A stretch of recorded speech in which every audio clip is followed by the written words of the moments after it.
Hey everyone, welcome back to another AGT Rewatchable. I'm of course joined here by AGT Commenter. How you doing, Commenter? I'm good. I'm good. We are back with our second episode of season two, and we're not going very far back to in the seasons. This is the latest or the most recent season we've rewatched a contestant for. I know we did Shin Lim last season from season 13, but now we're going right into season 14 with Ryan Niemiller today, and I'm excited. Is this only our second episode? I thought maybe this was our third. Have we only done the clairvoyance? Yep, just the clairvoyance. So this is our second episode of the season. Okay, wow. I feel like we've done more, but Nope. yeah, you're right. I'm Well, looking back at my schedule. You're right. Yeah, well, you've been It's only podcasting. been the clairvoyance. You've been podcasting nonstop for months, so Yeah, that's it all true. it all kind of melds together for you. You've been rewatching for weeks.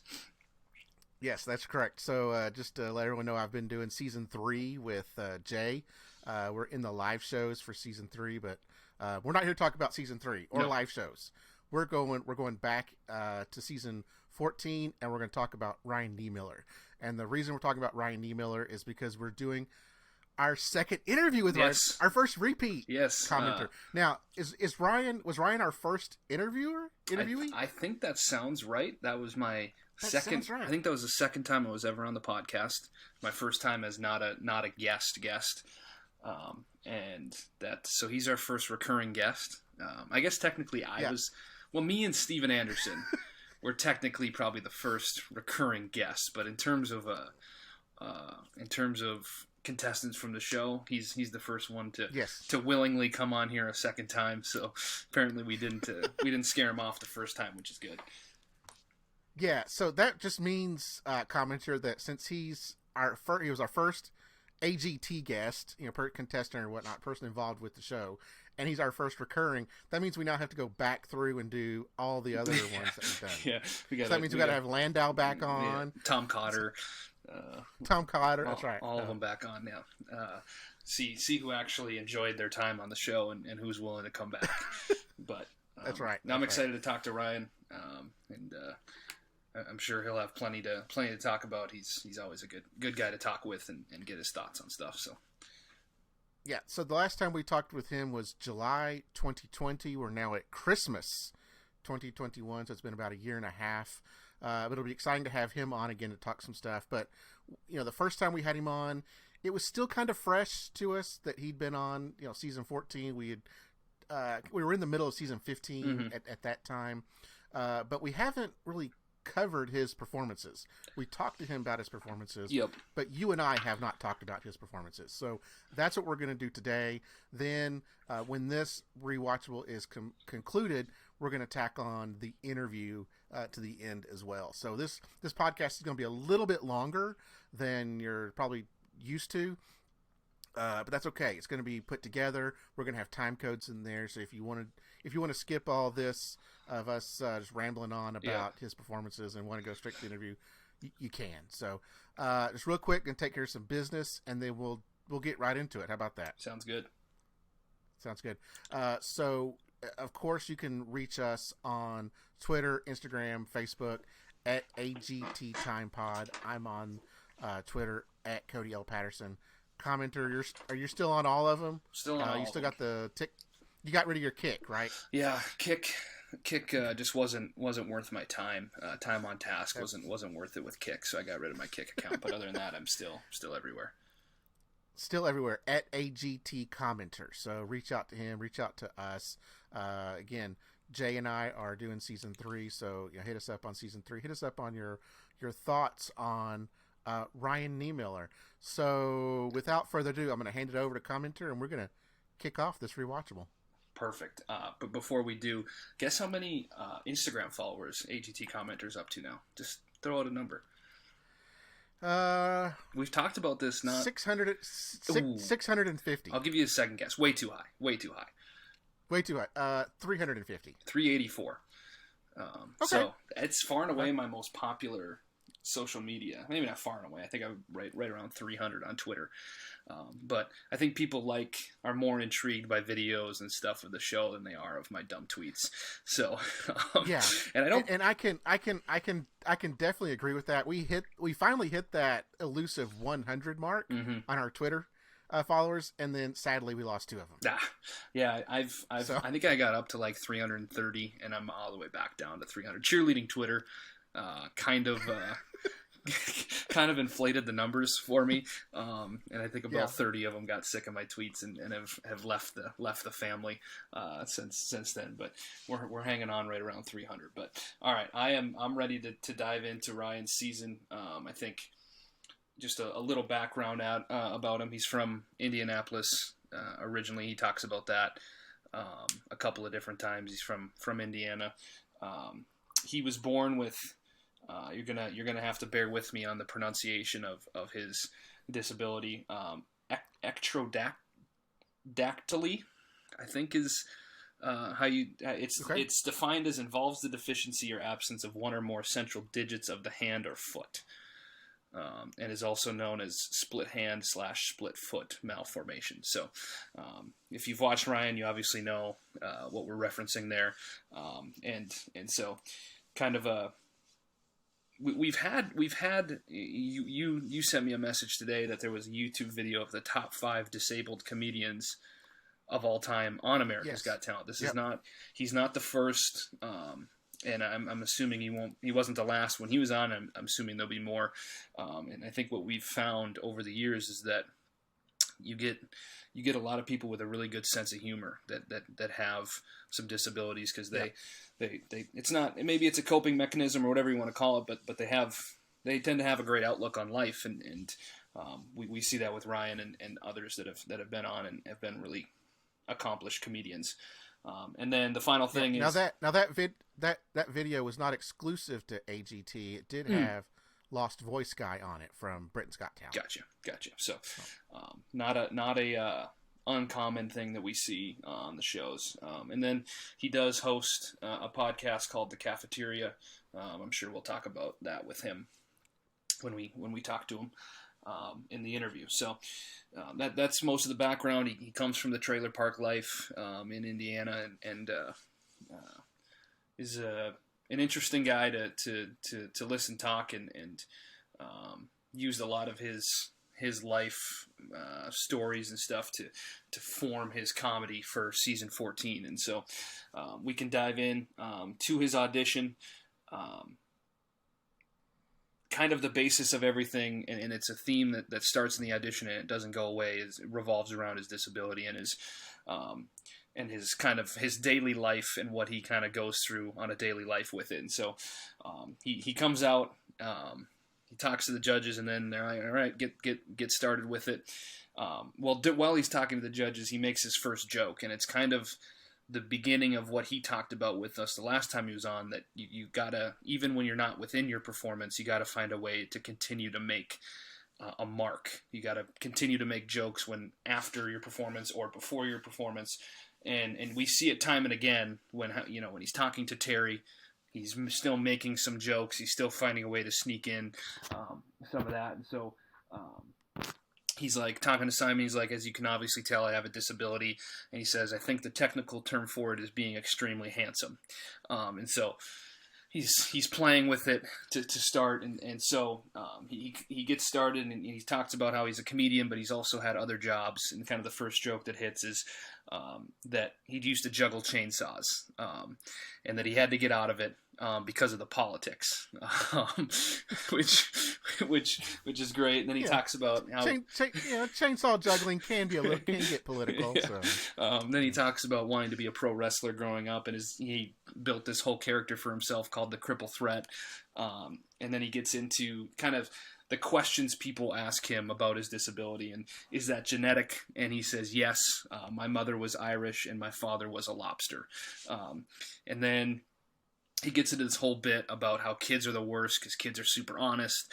And a lot of times, one time he had a kid that saw him and just like screamed when they saw him. And he said, so it led him to come up with an idea where sometimes he'll act just like the kid in that he's discovering his arms for the first time too, and start like see him, and while they're looking at him and start screaming and running around, and that's kind of it. And I think it's a very good audition.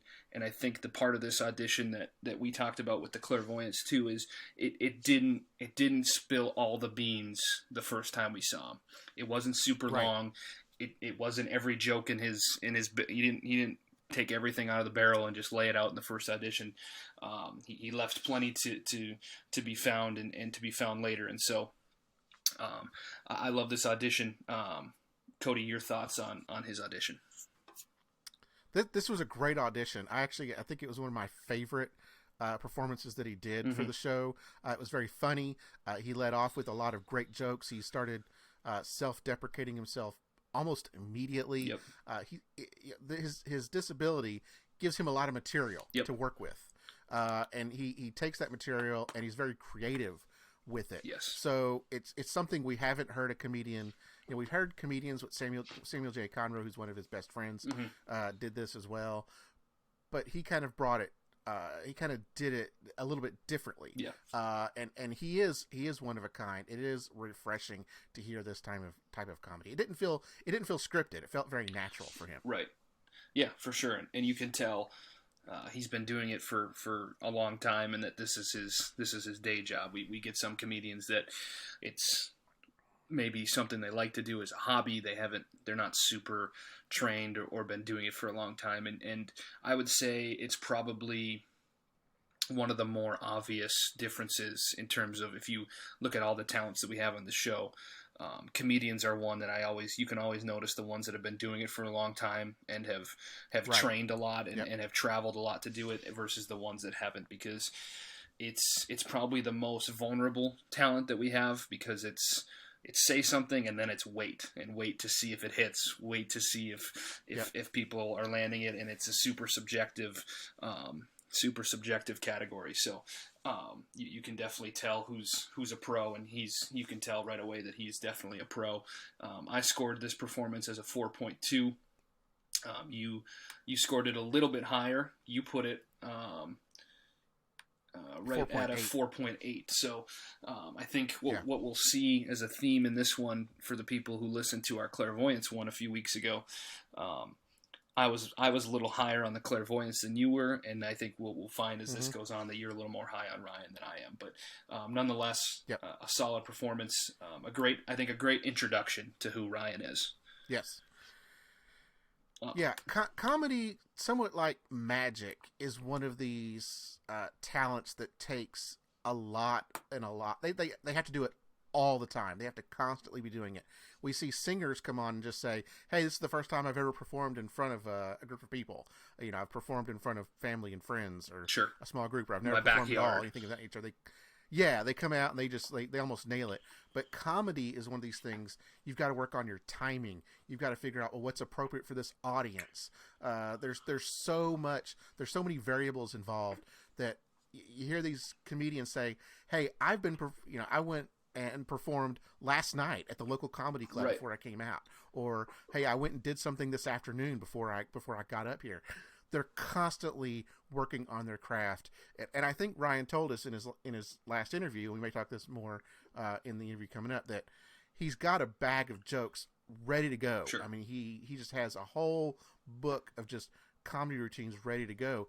This is not stuff he just made up there when he walked out on the stage. Yeah. So he's been working on this craft for a long time. Yeah, it's the same kind of sentiment we got when we talked to Tom Cotter, which is, this is for him, it was 20 plus years of doing this. You're not really writing jokes for the show. You may be tweaking jokes to make them a little more family friendly, or you may be putting more of a bit together with them or whatever, but these are jokes that are tried and true. Very rarely, I think, are comedians walking out there and doing something that's been untested, because that's a pretty big risk. And I think it's kind of the same thing with a singer, where a singer comes out. Very rarely, I think, are singers going out and trying something that they haven't really done a bunch. Usually they have a certain amount of songs that they know are their best songs that they can sing. It's the same thing with the comedian. This is their best material that they have, because there's $1 million on the line.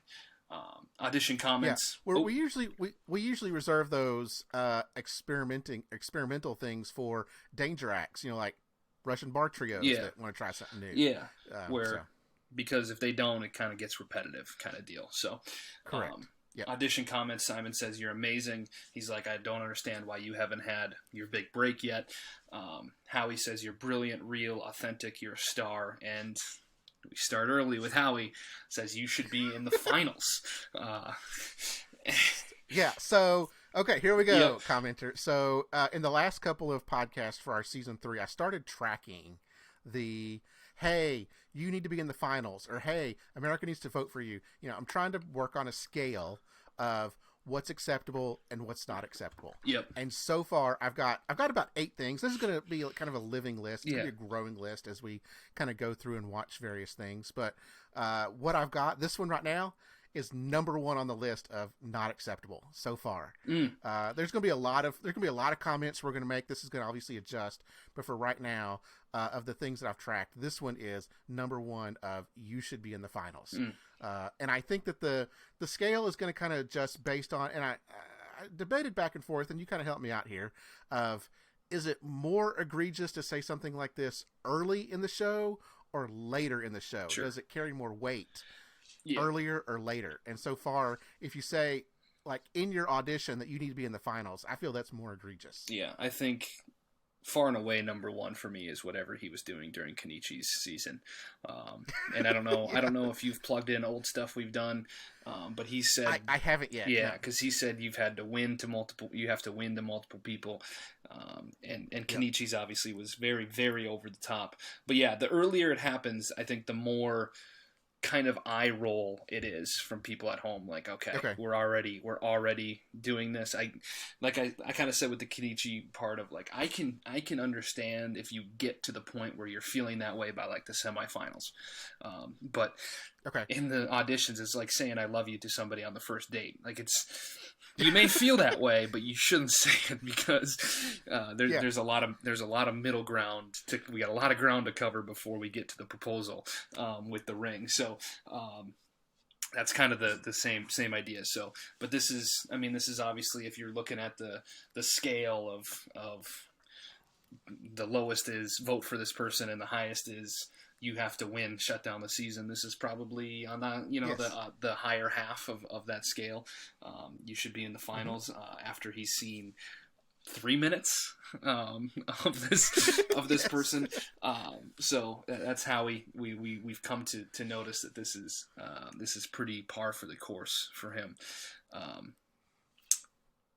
This is the first time we've rewatched a season 14, like we said. So this is the first time we've gotten Gabrielle and Julianne as judges. Yes. As we know, this was the darkest judging days in AGT history, I think.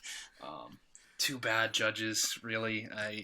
You got Gabrielle, who was just really excited about everything, never really had a change in her. She was just always excited and just kind of shouting. And then you had Julianne, who, as we'll see, always tried to say like the most profound emotional thing as possible. And they kind of lived in those lanes. And obviously one season, I think, for people at home was plenty of those 2. But Gabrielle says... Yeah, as I say, it got so bad with these 2 judges that audiences decided not to show up for season 2. Yeah, I think that was what happened. I'm pretty sure. I can't remember exactly the logistics there, but Gabrielle says you're freaking funny, and I need your tour dates. And then Julianne says you're awesome, funny, and you are the real deal. And of course, he gets 4 yeses. He's on to the judge cuts. Not a golden buzzer level audition. I don't think I was watching at home going, ooh, we should give, that was golden buzzer level. And I think somebody like Ryan, you have no problem with that because you'd like to see him another time anyways. Yeah. Okay. No, I think those were fair comments from the 2 of them. Obviously this was great. Yep. This was great. So those were fair. Yep. I mean, it wasn't over the top or anything. No, I think it's more the season as a whole. It was just Gabrielle was always yelling. Oh yeah. She was just always yelling. Yeah. So it gets a little bit annoying at home. Okay. So we're on to the judge cuts.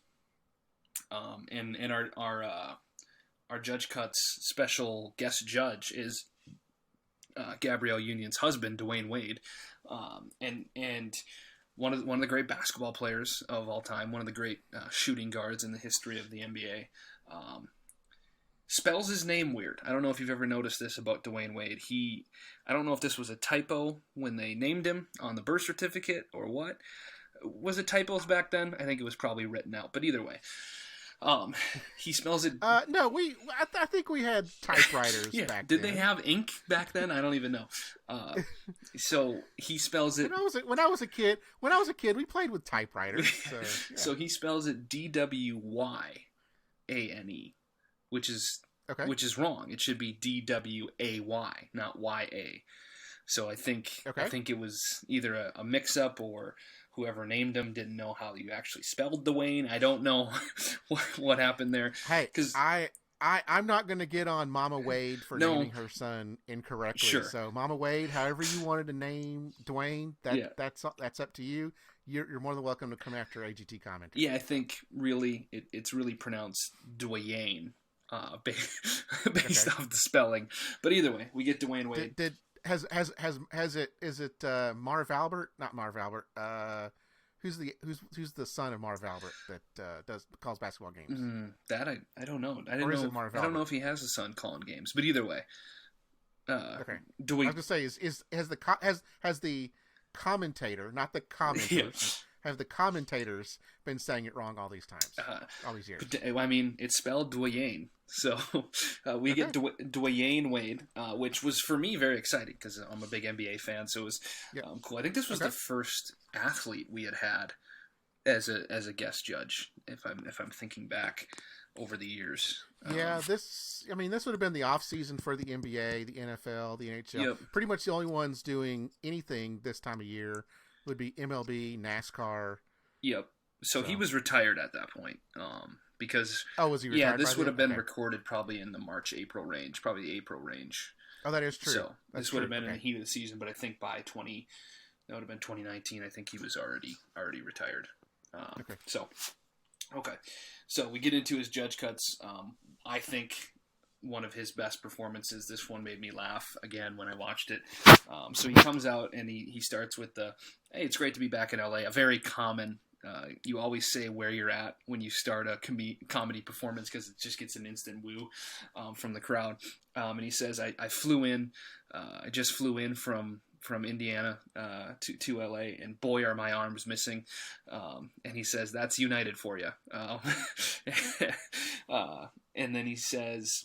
Yeah, a lot of... This must have been a very 2019 joke because I didn't really remember the relationship of the joke. I think it's just making fun of airlines. Did something happen with United? No, I think it's just making fun of how you always lose your luggage. And in this case, he lost his arms. Yeah.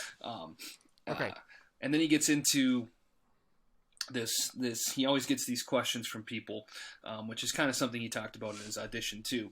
There was a lady that came up to him and said, can you drive? And he's like, yeah, I can drive. And she's like, oh, that's good. Can you read? And he's like, well, not Braille. But then he gets into a drive-through. He goes to the drive-through and he gets up to the window and the lady gives him the food or whatever, and then she signs thank you to him instead of just saying it. And he's like, we've been talking this whole time. And then he's like, I guess she just thought I had all the disabilities. And then he talks about how it's hard to date girls because he can't wear nice shirts. He can't wear button-up shirts because he can't unbutton the top button unless the lady he's out with comes home with him because he can't reach the top button. And so now he's just running around with his shirt flapping and he looks like a crippled cholo. And so then and the only way he can get it off is if he were to cut it off, but he's not allowed to have scissors in ideal situations, let alone near his jugular. And so that's kind of the bit of it. And I think this was the first time we saw, and it happens again, when he gets really animated or excited. He starts to he uses the physical comedy of the shirt flapping, and he starts to kind of yell and get angry. We see it a few more times, and I think that's sometimes where he's at his funniest, is when he gets worked up. What were your thoughts on this performance?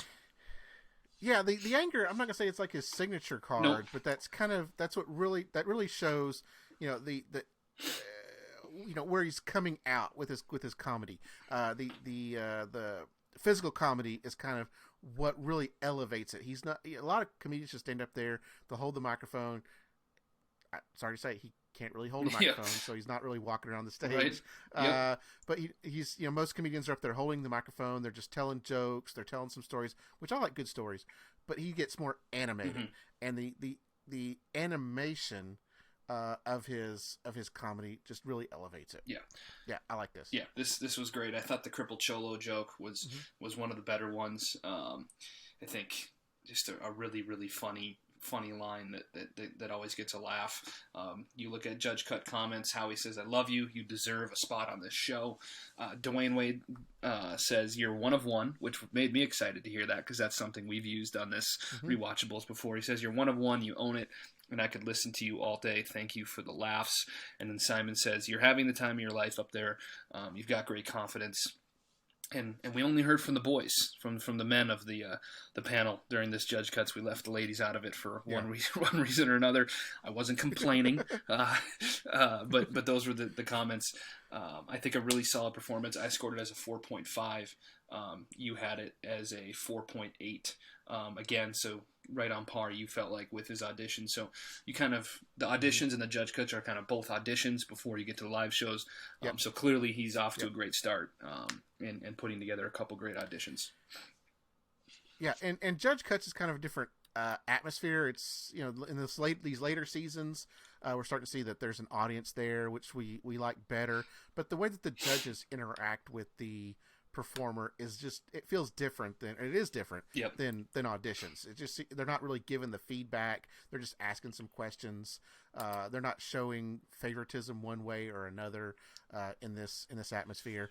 In season 3, we're in a Vegas round where there was, again, nothing, and there's just montage after montage after montage. So it was kind of a refreshing feeling to rewatch this and see an audience. It really helps the comedians to have an audience. Season 15, it really hurt the comedians where they didn't have an audience. So to get, to jump from 14 to 16 to see that our comedians are doing well, it really helps them in this competition. Yeah, for sure. Looking at it, he was in the second of 4 Judge Cuts that season. This was the Judge Cuts episode where we four Judge Cuts. Yeah, I think that's pretty standard. It might be now. Yeah. This was, I don't know if you recall, but this was the episode where we were introduced to Alex Dowis that season, the kind of the light drawing guy who we didn't see as audition, and then he made it through at the Judge Cuts. We never, I don't know if we ever were able to talk about that. Do you think that was an oversight in the auditions and they just forgot? Because there's really no explanation for why you would leave out his audition and then have him go. Because when you're producing the audition episode, you already know who's made the lives. Yeah. Do you think it was an oversight? So, commenter, this just shows that you haven't been listening to our season 3 rewatch. Fair. Because we literally just talked about. No, I'm just teasing. But we just talked about someone that we did not see in auditions. Yep. We did not see in the Vegas round, and the first time we saw them was in a live show. Yeah. So this, obviously not the first time this has happened, but it does feel a little odd at this point in the show. You're 14 seasons in, and you're leaving out an audition of somebody who made lives. Correct. And we don't need to see their whole audition, but just a nugget. Yeah. If it's part of a montage, just something where we at least see them on stage. 100%. To know that, hey, there is someone there. They can't show us all of the auditions that made it through. I'd kind of give it away. Yeah. But I'd like to see at least a montage or a nugget of it. From a production standpoint, your best guess, that just has to be an oversight, right? Because there's, like I said, there's really no reason to leave it out unless it wasn't that good and he got through for one. But if it's not that good, he probably wouldn't have made it through. Like, what's the reasoning there? Did they lose the footage? They accidentally deleted it and they just what happened? Yeah, I don't know about an oversight. It may have just been like you said, that they didn't feel it was that good, or it wasn't that interesting, and they had some other things that were more interesting. And if they're just showing us everything that's going through, that loses something. Sure. But I'm with you that I don't understand it. It would be interesting to kind of talk to someone that's on production. but there's a lot of moving parts over there. So looking at that judge cuts, I thought this was an above average season, I guess is how I would explain it. There was 20 acts in that judge cuts, and we saw a handful of memorable ones. Obviously, The Unbeatable was the golden buzzer for Dwayne Wade. We saw Dom Chambers was in that episode, the magician that used beer a lot of the time. We saw G-Force, the young girls who were kind of I think there was 5 of them were little kind of pop band singers, kind of a female One Direction. And then you had really not a ton other memorable acts. Like we referenced Alex Dowis. You had Robert Finley, the soulful singer, the older guy. Soulful singer, had the deep voice. Yeah. So it wasn't a particularly impressive episode, but Ryan did close the night. He was the closer, and a good spot for him. I always like when you leave an episode either having laughed a bunch or really kind of blown away by a talent. Those are kind of the two things. I don't like when there's sometimes it's an act that leaves you not necessarily wanting more, but just not there. Closing a show on a good laugh is always a good way to end an episode. So he is on to the live shows. And so real quick, commenter. So we're saying that 4 judge cuts is normal. If you remember in season 16, we had no judge cuts. Yeah, they've gotten rid of judge cuts basically at this point. Yeah, they've actually axed it. Yeah, so they had eight auditions. 8. Then we had deliberations, and then we were writing the live shows. Yeah. Okay. So he's on to the live shows, and as we say, I think a lot of the time this is where you get to see a little bit more because the production changes and they start to tailor the stage to who they are. And one of the decisions he makes or whoever makes is they use music to walk him out, which is pretty standard for comedians. But the first song the first song they use is I forget the name, but it says all the hands go up, and it's funny because obviously and he like throws his hands in the air and so there's he's like no there's even a joke right there to start the performance before the performance even starts. He comes out and he's looking sharp, and the stage is very bright. Pretty common for comedians because you don't want it to be doom and gloom when you're trying to make people laugh. He says he's very sweaty to be here. He said he's tried to get in shape over the years. It's always been a New Year's resolution, but the problem with New Year's resolutions is there's no one checks on it. There's no accountability. You don't actually have to do them. He said he ate an entire cake on January 2nd, so it fell apart pretty quickly.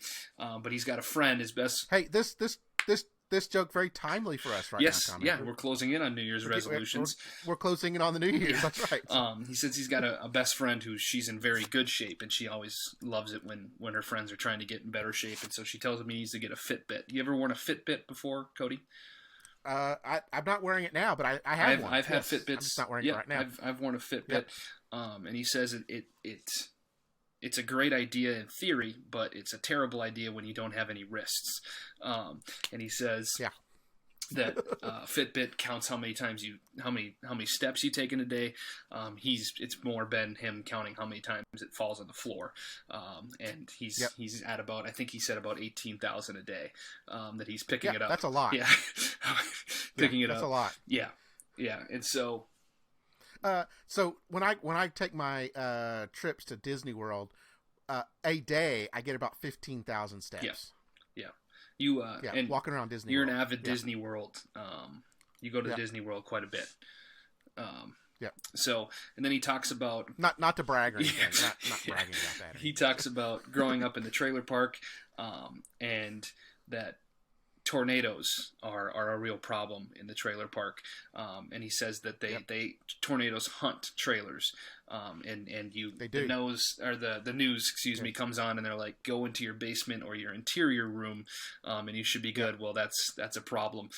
You're better in a trailer. You're better off just going outside and fist fighting That's right. the tornado. But that's not a good deal for him because he doesn't have any fists, and he does. So he's just out there, and again, we see the physical comedy. He starts swinging his arms like he's trying to fight off the tornado, and that's kind of the bit.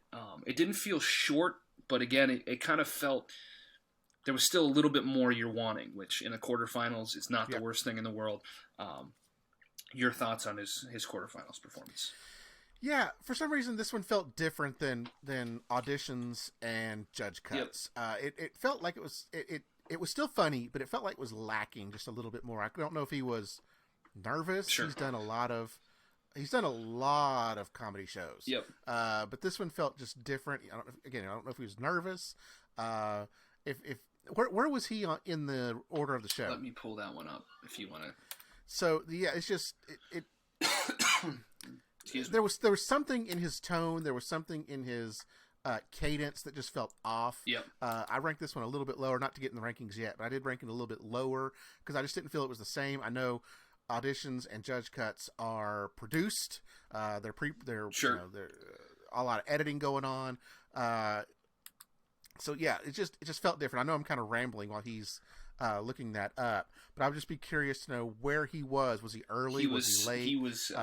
He was penultimate, so he was the second to last of the night. So yeah, so I mean, I could make some stuff up here of that he's been sitting there and letting it churn for an hour and a half but I feel this is not his first time on stage, right?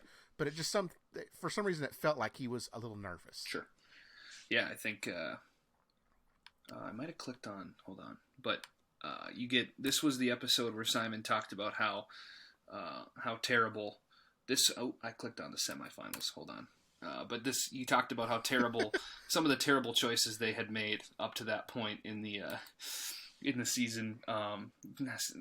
Simon was like, it's sometimes harder for us as judges because we have to watch these acts that we should definitely have not put through. Whatever, he really ripped in to the earlier portion of the episode. But that episode. Yeah, just if you've got it, who else was on that episode? So he was 7th, by the way, not second to last. So he was just after, just in this right around the second half. There was 12. Like middle. I was gonna say middle of the pack. Middle of the pack. So performing before him was Charlotte Summers, Nick and Lindsay, Chris Clafford, who I really liked. Marina Mazeppa, who was a contortionist. Oh, the singer? Yeah, Chris Clafford, the Swedish singer. Had the beard? Yep. Sentimentalists were 6, and I think this was... So they were right before Ryan, and that was the one that I think Simon was referencing. But if you remember Charlotte Summers, this was the tragic episode where she sang a song that Simon really hated and basically made her cry by talking about how terrible it went, even though I thought it was I really enjoyed the performance, and kind of got her sent home. But the second half of that episode was pretty solid. You had Ryan, then so he like kicked off the second. Yeah, half. You had Ryan, The Unbeatable, right after him. Light Balance Kids was 10th. But you finished with Ndlovu Youth Choir, who I really liked that season too, the better of the two choirs. Yeah. So the second half of the episode was solid. But you look at the semifinal, the quarterfinal comments, how he says, "I love you, you're wonderful," and he says again, "You need to be in the final." He's really hitting that home. We're a couple episodes away from that. Julianne says, "You're born for the stage," and Simon says, "You're born to do this." He's like, as she said, kind of borrows hers. Everything worked. It's a great performance, and Simon said, "I think you're going to be in the semis," which is a pretty low on your scale, right? That's more of just a prediction than it is an actual. Which one was that? Simon said. Simon's like, "I think you're going to be through to the semis," basically. Which is just him kind of evaluating the talent of the night and going, "You're one of the better ones. This is going to be no problem for you." Yeah, I mean that's more of a prediction, and that's okay. That's allowed. Yep. Whereas, on the scale compared to telling America what they have to do. Yes, this is more just his thoughts. Yeah. Okay. Yeah. Was this also the comment where Julianne said that was better than both performances combined? Yeah, which both I his audition and very his... much disagreed with. Yeah. Yeah, because I thought the Judge Cuts. Yeah, I was disagree with that too. I thought the Judge Cuts was his best performance of the season. So, I scored this one as a 4.2. You scored it as a 4.3. So look at us, right we're on the same page here. For the first time. There was a dip. There was a dip here, just because it felt. I mean, it was live shows. I would say a lot more at stake. I would say if you go back through the history of this Rewatchable series, I think we very often talk about the quarterfinals being right around the worst performance of the season. I think there's definitely a reason for that. It's the first live show. You're trying to find your groove. It's the first time you've done, no matter how often you've performed as a performer in this, you've never done anything like America's Got Talent live shows, or at least very rarely, you know. I know we've had like a Last Comic Standing this year with Josh Blue. So we've had a handful of people who've done TV shows, but America's Got Talent live shows are a lot of times kind of a completely different animal than any of these people have done performing. And so I think the quarterfinals tends to be a little bit more difficult for them. And you seem to like Judge Cuts or Vegas Round, that second round. You seem to really like that. You can find a lot of good nuggets in there. Yeah, I've always loved Judge Cuts. I think it's the most... You kind of, if you're an act, you're like, I didn't get the golden buzzer, so I got to audition again. And it's auditions still, but it's a more streamlined auditions where it's the best auditions acts that they thought. I always feel like it brings out the best in people. Plus, I think part of it is it's a smaller theater, it's a more intimate theater, and it's a little bit more what probably most of these people are used to doing, is performing in front of a couple hundred, or maybe it seats 1,000. I doubt it's even 1,000 in there, and so they're probably a little bit more comfortable. Yeah, Simon seems to always comment that in auditions that there's about 4,000 people there.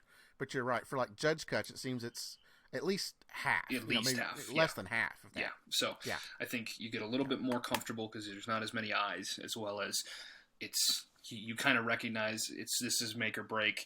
And it's far and away in terms of, you look at the live shows, there's never more than 12 acts. It's 18 to 20 acts at Judge Cuts, and only 7 go through. Yeah. So it's even more difficult to make it into the top, however many are going through. So, okay, so he's on to the semifinals, and I think at this point, I think he was straight through. I think he was straight through in this episode. While you're looking that up, one of the other comments I had, this is where Terry was wearing a tux, but he had the top button undone. So it's like, Terry, they couldn't even get you like a tie to wear for this, or maybe what Nick would wear the tie but have it untied and kind of just dangling, right? Yep. Nick would do that bit. But if you're gonna wear a tux, Terry, but button that top button.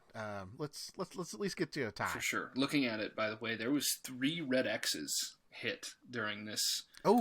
During Sentimentalist, one they of them. Didn't get a red Actually, X. We're Sentimentalist, all 3 they of them. They didn't get an X. Whoa! The opera singing Danger Act. I don't know if you remember them. Nick and Lindsay. They were terrible. They got 2 X's, and Marina Mazeppa, the contortionist, got an X from from Simon. So, 3 red X's. Pretty high number of red X's for a live show. You don't usually see. Usually you get like 1 at the most in a live show, and it's kind of shocking to get 3 in one episode. Not necessarily the greatest endorsement for this quarterfinal. Side note, real quick, because it's related to kind of the Sentimentalist, there was a tweet that came out today that Peter Antonio is joining the Vegas live show. Okay, so I retweeted that out and said, well, I hope they blocked out 30 minutes for him to do that one trick. Wow, this show must be an all-day show now. Hopefully there's an intermission because that's a long time through. So he was where is he at? He was straight through. Through his quarterfinal. Oh, so you're saying this was not a Duncan save? No. So the Duncan save, because wasn't he? What I thought he was. He said he was one of the. He was. Is that the next semifinals? Okay. Yep. Okay. So okay, we'll get there. Chris Clefford won the online vote, the Duncan save, and then the youth choir, Indlovo Youth Choir, got the judges' vote to go through. So, over Charlotte Summers. So, okay. We are on to then, as I said, the semifinals. And a similar theme in terms of kind of the way the stage is put together. He always rocks in the live shows the whole time, the short sleeve Oxford, right? The button down with the short sleeves. Always looking pretty sharp with that. And this one, the early theme, the first theme is that he drove to LA from Indiana for this one. He talked about flying here during the judge cuts. This one he drove, and he talks about how terrible it is because you got LA, and then you have and then New York, and that's basically the okay. So I love Ryan Niemiller, yeah. okay, but here's my biggest beef, and I know it's a joke. Yep. I know it's a comedy. Don't come at me, people. I know. But between Indianapolis and LA, there's something called the Rocky Mountains. Yeah. Okay. Which he talks about. So I mean, so he's right. Okay. From Indiana to Utah, it's pretty rough. It's really rough. You're through farms, and that's about it.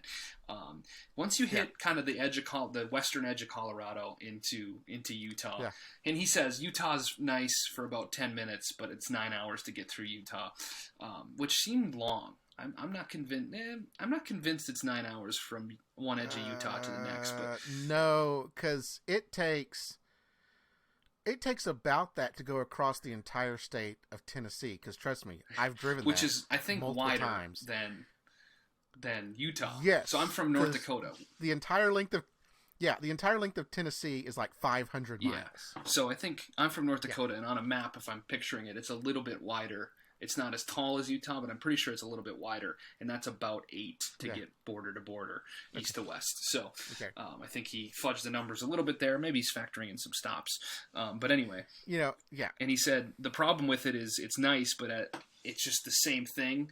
So it's nice to see the mountains, but then it's just the same mountains for 9 hours, and you start to feel like you're just watching a screen going back and forth. But he said he did get a nice one-armed sunburn from his arm out the window. I'm very familiar with the one-armed sunburn. He's like, see that, ladies, or whatever. And then he talks about how he's a ginger, and so he basically, if he goes out in the sun, he just bursts into flames. And so the sunburn is pretty easy for him. He says he used to live in Florida for a little while, and basically he would walk outside, burst into flames immediately, and then have to run into the water, but he can't swim, so then he would just run around the beach looking for someone to pee on him, which was a weird way to make friends. And then he says, and then he starts talking about how he can't swim and how all of his friends want him to learn how to swim. He's like, I'm just never going to learn how to swim. It's not something I had to do. Mm-hmm. And he makes a great point. He says, people can't let other people not do something that they like. Yes. It's one of the great kind of, it's kind of philosophical and like profound. Yes. It's funny at the same time, and it's super true. Like when he said it, I was like, God, man, is he right? And I know that because I try to make all my family members like America's Got Talent, and none of them will do it.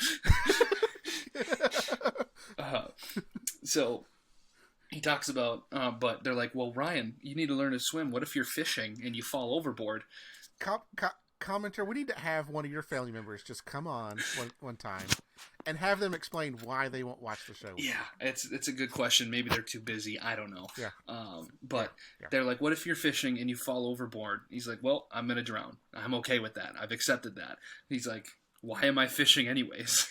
And then they're like, well, what if you go on a jet ski? And he's like, I'm not going to go on a jet ski. And he starts to kind of freak out. And this is, he's like, that's not a fun activity for me. And stuff like that. And this was kind of another instance where we see him get a little bit worked up, and the joke, like he starts to talk faster. He does the same thing when he's talking about the scissors and cutting his shirt and the judge cuts. We see it again here where almost talking about how he's getting frustrated with people not understanding the things he can and can't do with his disability. Right. I really enjoyed that stretch of this performance. Your thoughts on the semifinals? Yeah, and it's not just what he can and can't do, but sometimes you just don't want to do something. It's like I don't want to go fishing. It's like, why would I be fishing if it's not something I'm interested in? Why would I be doing that? It's like he lives in Indiana, and I'll also say he also is not aware that there's a giant lake attached to the state of Indiana called Lake Michigan. Yeah, yep. Or I think it's like Lake Superior, I think is what it is, actually. Yeah. But anyway, there's a lake that's attached to Indiana. So if you decided you wanted to go to like Chicago, or one of those areas, you could go fishing. Yep. You could get on a jet ski, but he's not interested in it. He's not going to do it. Well, he said that's why it all makes sense. That's why he lives in Indiana, because there's no water in Indiana. Yeah. Unless you're on the edge of Indiana, you're definitely probably limited in bodies of water. So, right. I scored this a 4.4. You scored it at a 4.6, so we're starting to hit a little more similar. It came back. Yeah. Yep. I thought a really. I will say that Ryan needs to work on his geography a little bit. Yeah. I don't think he did a ton of research in terms of the geographical parts of this performance, but funny nonetheless. Comments. So this was a live show. I don't know if they did this for every semifinal, but we had a guest judge. We had Queen Latifah. Yes. And I should look. I don't know if there was. I don't know if there was. It seemed like there would be. I don't know why they would only do it for one semifinal, but we'd have two semifinals. Yeah. Right. So there'd only be two guest judges, and it's just interesting to bring in these guest judges. Did production feel that, hey, Gabrielle and Julianne, they're just not they're not giving us what we need. We need to bring in another judge to kind of fill that gap. So there was no, which would make perfect sense. So there was no guest judge in semifinal, in the other semifinal. Too? Yep. So he was in the first of two. Okay. So they brought in Queen Latifah just for, I think that's the point that I was going to make too, that you said was, they're like, oof, these two are not giving us a time. I don't know. It was very odd. Yeah. It almost felt like an audition for her to see if she could do it and maybe replace one of them, was kind of what it felt like. And I noted during the episode, I remember, I was like, she's great. She would do a great job, and I remember her doing a nice job. She's got the right personality for it, I felt like, and I thought she did a really good job. But we had our first, I think, as far as I remember, the first time we had a guest judge for the live show that wasn't a sub. We had, obviously, when Simon hurt his back in season 15, where we lost Simon for a handful of episodes, for the live shows, and so we had guest judges then for some, but in terms of just adding a fifth for no reason whatsoever, this was the only time I remember that. It seemed like a crowded table, though. It did. It live shows should be. You shouldn't be bringing. I don't think you should have guest judges. But the comments, Howie said, "You're a talented comedian. You deserve to be in the finals, and that you should vote for Ryan." I think the second part of that, you should vote for Ryan, it kind of flies in the same. You need to vote, same kind of idea. Gabrielle says, "I can't wait for your comedy special." Queen Latifah talks about how you're self-deprecating, and you do it in a really good way, and I'm just waiting for the movie that you star in.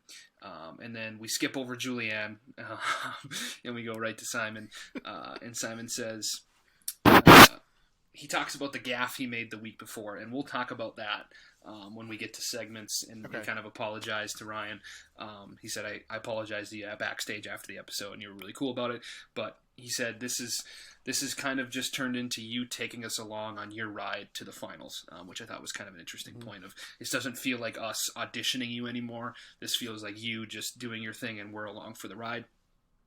So rave reviews, and this was an episode, if you look at it, that was actually a pretty solid semifinal. So they opened the night with The Unbeatable, and Dom Chambers. That's a good way to start. Luke Islam was in this one, the young kind of Broadway style singer. Chris Clafford.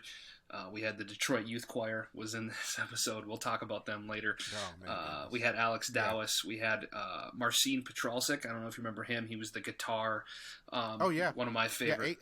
Jay loves him. He was one of the cooler, just more kind of unique ones we've seen. Iman Bisha, who was the young kid opera singer. Ryan and Voices of Service closed the night. So this was a solid semifinal. And that goes to show why we got Ryan Niemiller into the Duncan Save. Yes. So he, let's see, he was in the second semifinal. There he is. So Dom Chambers, Detroit Youth Choir, and Voices of Service The Unbeatable Detroit Youth Choir and Voices of Service were straight through. And then it was Alex Dowis, Iman Bisha, and Ryan Niemiller were the three in the Duncan Save. He was straight through the Duncan Save, so he won America's vote for that, and then the judges put Iman Bisha through. So we'll talk about kind of where he ends up finishing in the show, and how him being in a Duncan Save is kind of historic of where he actually was able to end up finishing in the show later. But thankfully to the Duncan Save, he is then on to the finals. And I think for a lot of people, everybody's favorite comedian, but I don't think a lot of people were considering him as a contender. I think part of that is because everybody just had Cody Lee penciled in to win the season anyways. I think for a lot of people, it was like, all right, he needs to put on a really nice performance to make it through, kind of deal. But we're on to the finals, and the opening to it is, so he goes to a garage sale. That's how he celebrated making it to the finals, because he likes to party. That's how you party in Indiana. And he says he's starting to get recognized a little bit on the streets. And he said he walked up to the garage sale, and there was one guy that recognized him, and he just yelled, "Cripple threat!"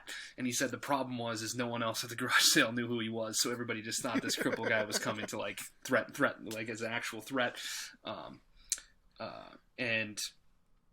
He says he's been going around and fist bumping a lot. He's just been fist bumping like crazy. He says that he likes to shake hands, but he says other people don't really like to shake his hand. He said it's either because I think it's because they think they're going to catch it. They're going to catch my disability. He says the only way that's going to happen is if I sneeze into your mouth. And he said I think the other reason is because they're afraid they're just going to break. They're going to like break it. He's like it's not fragile. It's made with bone. He's like Terry Crews has shaken my hand multiple times. We're fine. And then he talks about how he's it's been an awesome season because he's been inspiring people. He said, but not all of the things people say to him about being inspired are nice. He said he had one guy come up to him and said, I was having a rough day, and then I saw you, and I thought if he can do it, then so can I, or whatever. And then he says, you can't just say that. I couldn't walk up to a woman and say, I thought I was bad looking, and then I saw you, kind of deal. And then he finishes with a rare finish, something you don't see very often. Basically, he plugs himself. He says, "Thank you, everybody who's supported me throughout this journey. Please vote for me." And he says, if you don't, it's technically a hate crime. And we talked about this during, I don't know if you recall, but during Shin Lim's rewatch. Shin Lim, in one of his trick, the finish said vote for Shin Lim on the cards. And we kind of talked about does the production know he's going to do that? Because I think realistically, if you're them, you don't want them within their performance. Obviously, they're going to go on the internet. They're going to go on Twitter and tweet out, "Vote for me." But to put it into your actual performance, we kind of conjectured about whether or not the production would want them to actually do that. What are your thoughts on the performance, and then also on kind of that plug at the end? Yeah.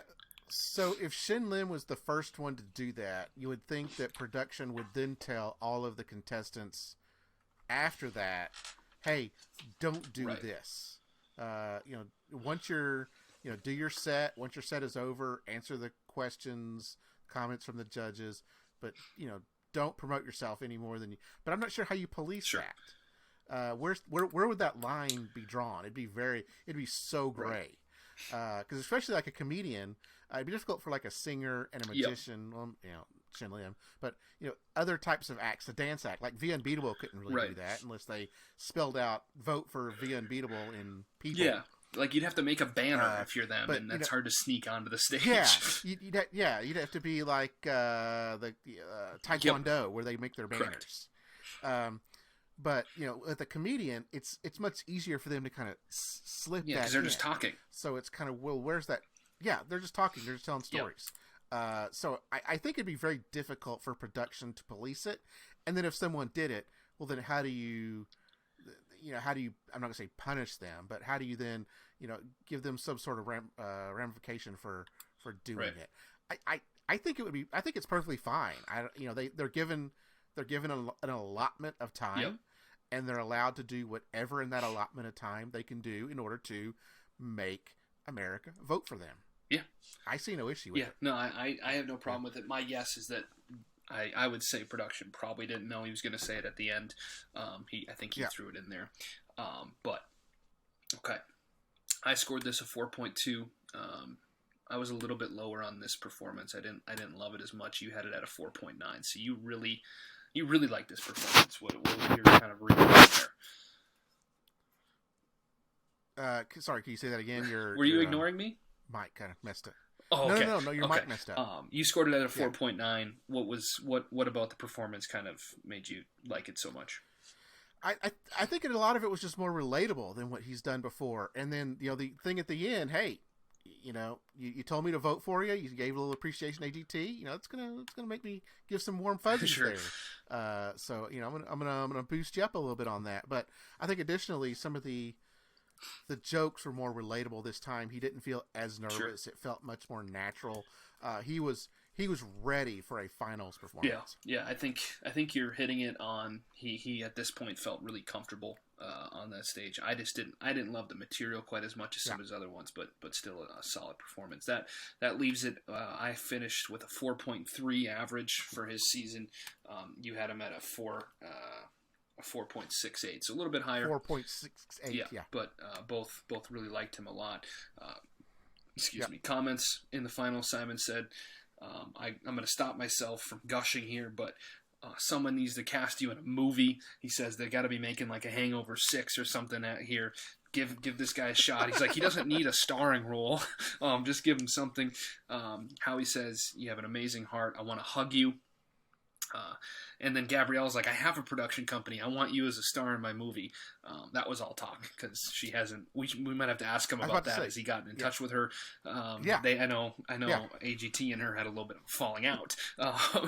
But and she says that shouldn't impact Ryan though. I mean Ryan shouldn't be in the middle of that. And Simon's like 3 seconds. It took me 3 seconds to get you a gig or whatever. And Gabrielle says you are everything, which I think it kind of encapsulates Gabrielle as a judge. The best she could come up with is just you are everything. She couldn't even specify what, okay. And then Julianne says you are a star, and she says it's been an honor to watch you, and that's again kind of encapsulates her season as well, as she always tries to hit the emotions and say something profound. But were you saying something? No, they're right that he's not. I mean, I see him as the star, but he doesn't have to be the star. He could be that neighbor. He's a character. That comes over. He's a character role kind of act. Yes. Yeah. Okay. Yeah. Looking at that finals episode, so an interesting piece of trivia here. All 10 acts on that final night got 4 standing ovations. So every act, all the judges stood. That was the third episode in that season. Ever. That had the third episode ever in the history of America's Got Talent where every act got a standing ovation from all 4 judges. Wow. A shocking statistic. It's apparently. So we've talked several times that season 11 is the greatest finals ever, right? Yep. 100%. Where does this rank in comparison to that? Or do you have that? If you don't have it, that's fine. I'm kind of putting you on the spot here. In my own kind of thought or in my brain, it's not. Yeah, you may not have the numbers, and that's okay. But just kind of let me kind of pull it up. But just kind of off the top of my head, at least initially, is it's not. I don't think it's to that level. I think it. I think Detroit Youth Choir was such a. Yeah, that would not such a black mark on the season, because I just thought it was so much further behind some of the other acts that had finished ahead, and it just was a really poor. I just felt like a really poor runner-up that, to me, kind of seemed just a little bit of a disappointing finish to the season. Yeah, well, and not just, if you excluded the results altogether. I mean, if you just looked at the performances and without the results, how would it kind of stand up? If you just put the performances from season 14 against the performances for season 11. Yeah, I think the top end of season 11 on that final was so high that I don't think it really would touch it realistically. I would say this final was probably somewhere middle of the pack in terms of finals that we've seen. Oh, middle of the pack. Okay. Yeah. I think okay. You look at it, and we can give the rundown. So it started with The Unbeatable, which is a great start to the night, but then it was the Detroit Youth Choir and Iman Bisha, who are a lower end choir and a lower end opera singer. Then you get Ryan was fourth, Voices of Service, who I loved, was fifth, but then you get Light Balance Kids, which is just the worst version of of Light Balance. Just Light Balance. Benicio Bryant, who I actually liked throughout the season, but he's not a super memorable singer. Tyler Butler Figueroa, who we've talked about at least some capacity, I think, about how he's just I think what was the season before we had Brian King Joseph, who was just a far better version of this. And then you had Cody Lee, and I see videos from Lindsey Sterling all the time, and it's like Tyler Butler Figueroa doesn't. Yeah, and then Cody Lee was ninth, who obviously was terrific, and then you had Indlovo Youth Choir actually close the night, which was kind of an interesting. If you watch the show that season, you kind of pencil Cody Lee in as the closer for the finals, but they actually had the choir. They had the choir close it, but. We can kind of talk about how things shook out during the results of that episode. So if you look at it, he finished in third behind Detroit Youth Choir, who was second, and Cody Lee, obviously, who won the show. The Unbeatable was I'm not sure what's a bigger surprise. The season 16 winner or Detroit Youth Choir getting second place? Yeah, so The Unbeatable was fourth and Voices of Service was fifth. Two very good fourth and fifth place finishers historically. That's a really nice group to have there. But I remember that night when the results were coming in, and Detroit Youth Choir was just sticking around and sticking around and sticking around and sticking around. Yep. And it was like, it was shocking in the moment, and just really kind of a disappointing finish to the season, because for two reasons. One, you already knew who was going to win, so there was no real it was another season kind of like 11 and 12, where you knew Grace Vanderwall was going to win in 11. You knew Darcy Lynn was going to win in 12. Yep. So the suspense actually becomes, all right, where is kind of second, third, fourth, fifth going to fall is what you're more interested in than who's going to win. Whereas this season was like, who's going to win? Season 16 was like, who's going to win? We have no clue what's going to happen. So it was a very suspenseful results.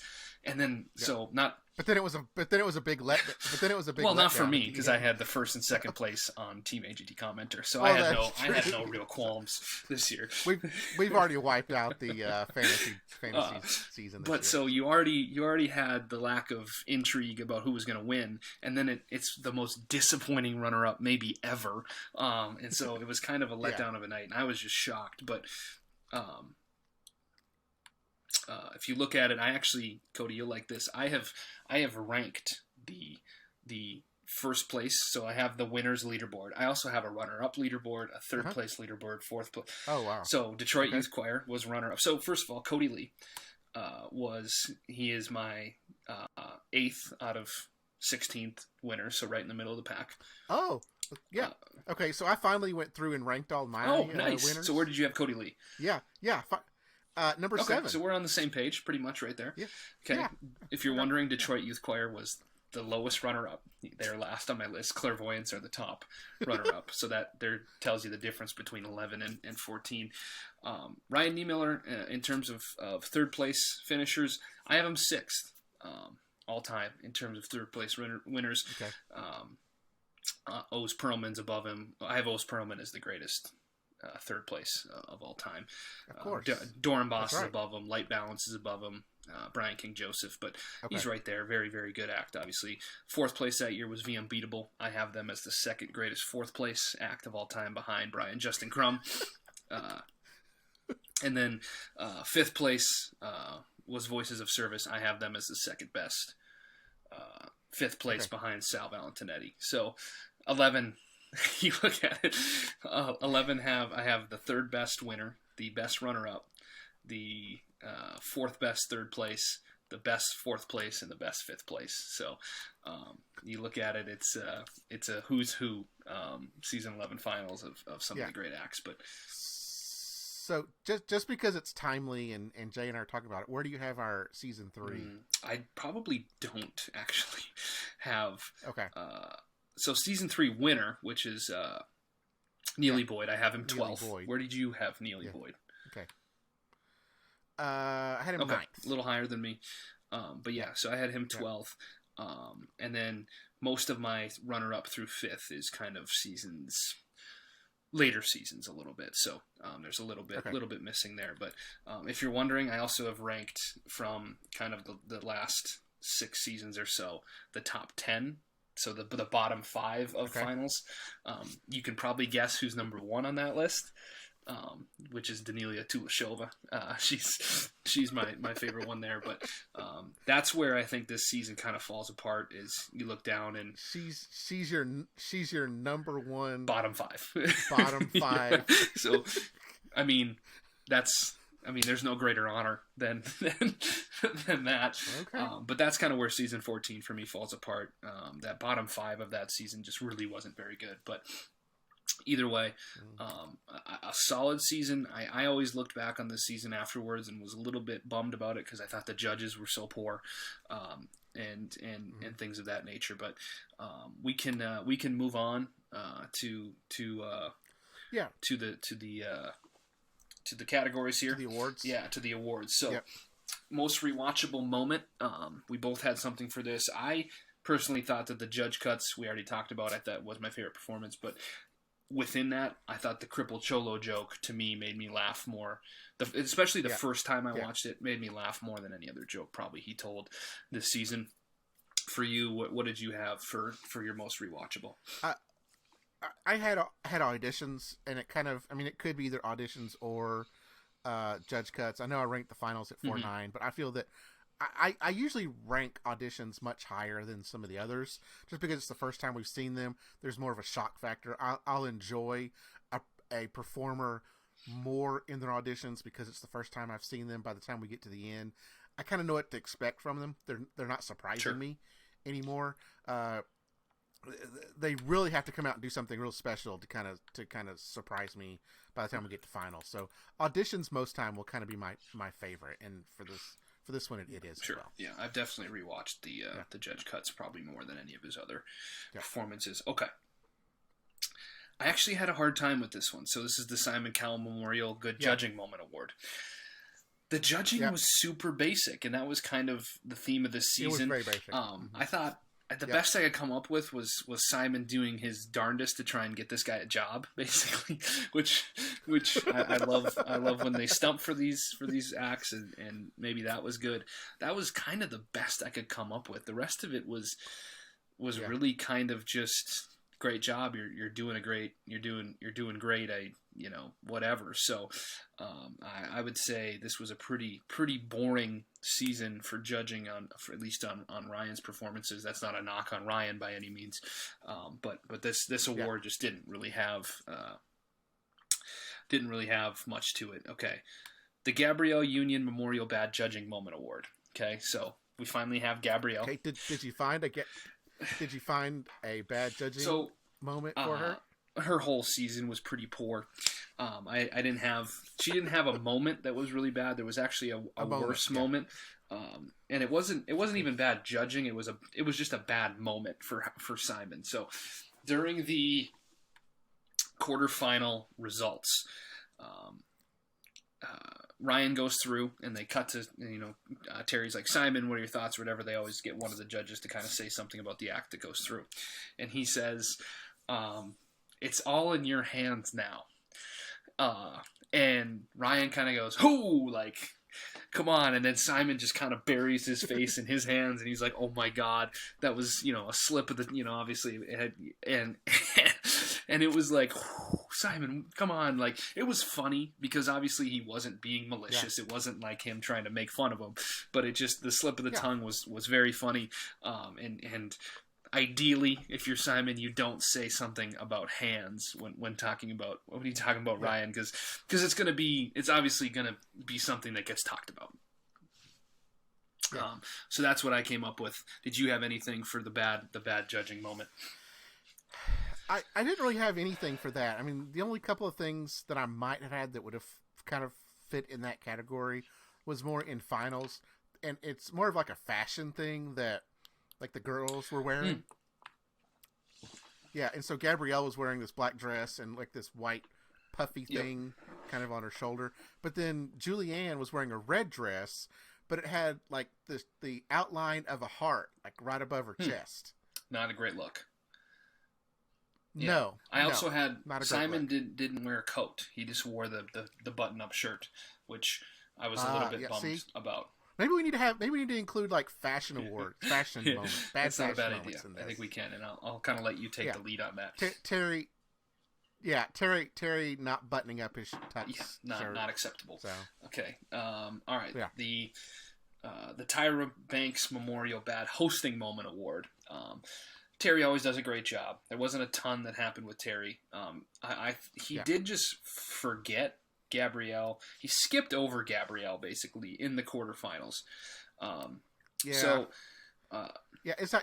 I mentioned earlier, I'm going to kind of give him a pass on that because I think production tells him who to go to, and it's not really up to him. This was before we started recording that I had mentioned that he skipped over Gabrielle and went right to Queen Latifah. This was actually not Queen Latifah's episode, so there was only 4, and he went Howie. And then he just skipped Gabrielle to Julianne and Simon, and she didn't get to talk. We usually see if someone doesn't get to talk, it's because they were last in the rotation and they ran out of time. Rarely is it somebody skip the person next to them and then keep going. So I just felt like that was just kind of a moment like, Terry, you gotta hit them in order here. Yeah, again, I'm going to give him a pass because there's a lot of times they jump around. They'll go Howie, Simon, and then the girls. They really won't go in order. In season 3, they actually like always go Pierce, Sharon, Hoff. Pierce, Sharon, Hoff. Like it's always in that order every single time.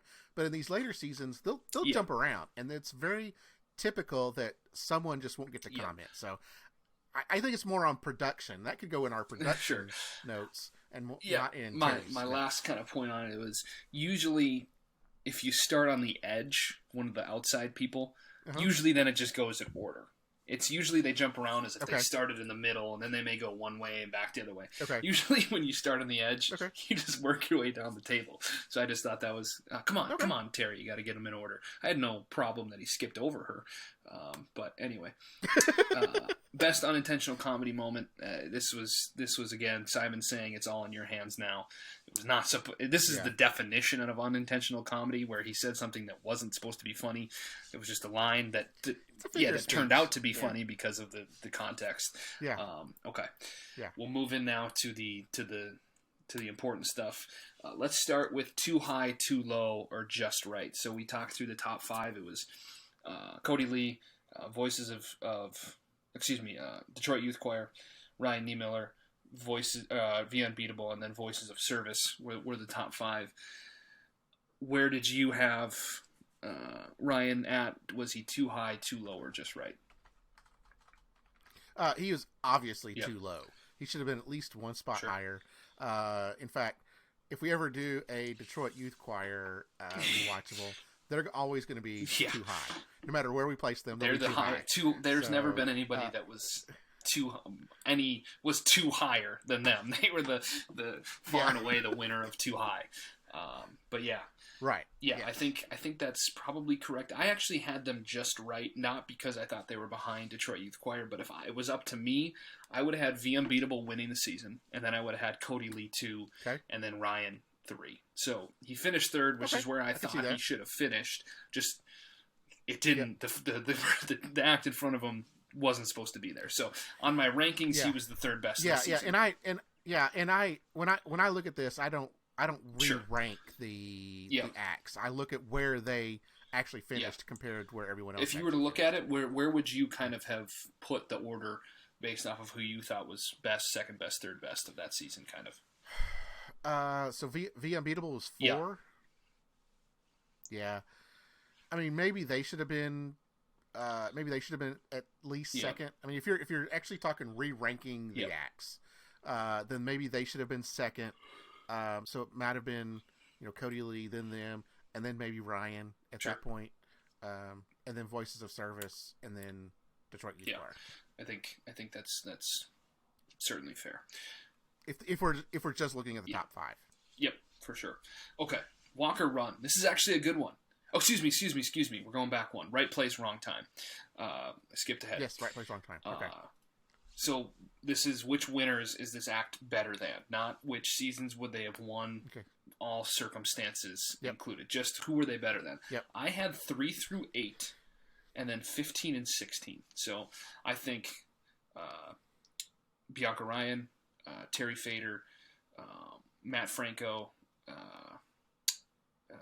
Paul Zerden, Grace Vanderwall, Darcy Lynn, and Shin Lim were all better than Ryan. I thought he was better from a talent standpoint than the rest of the winners.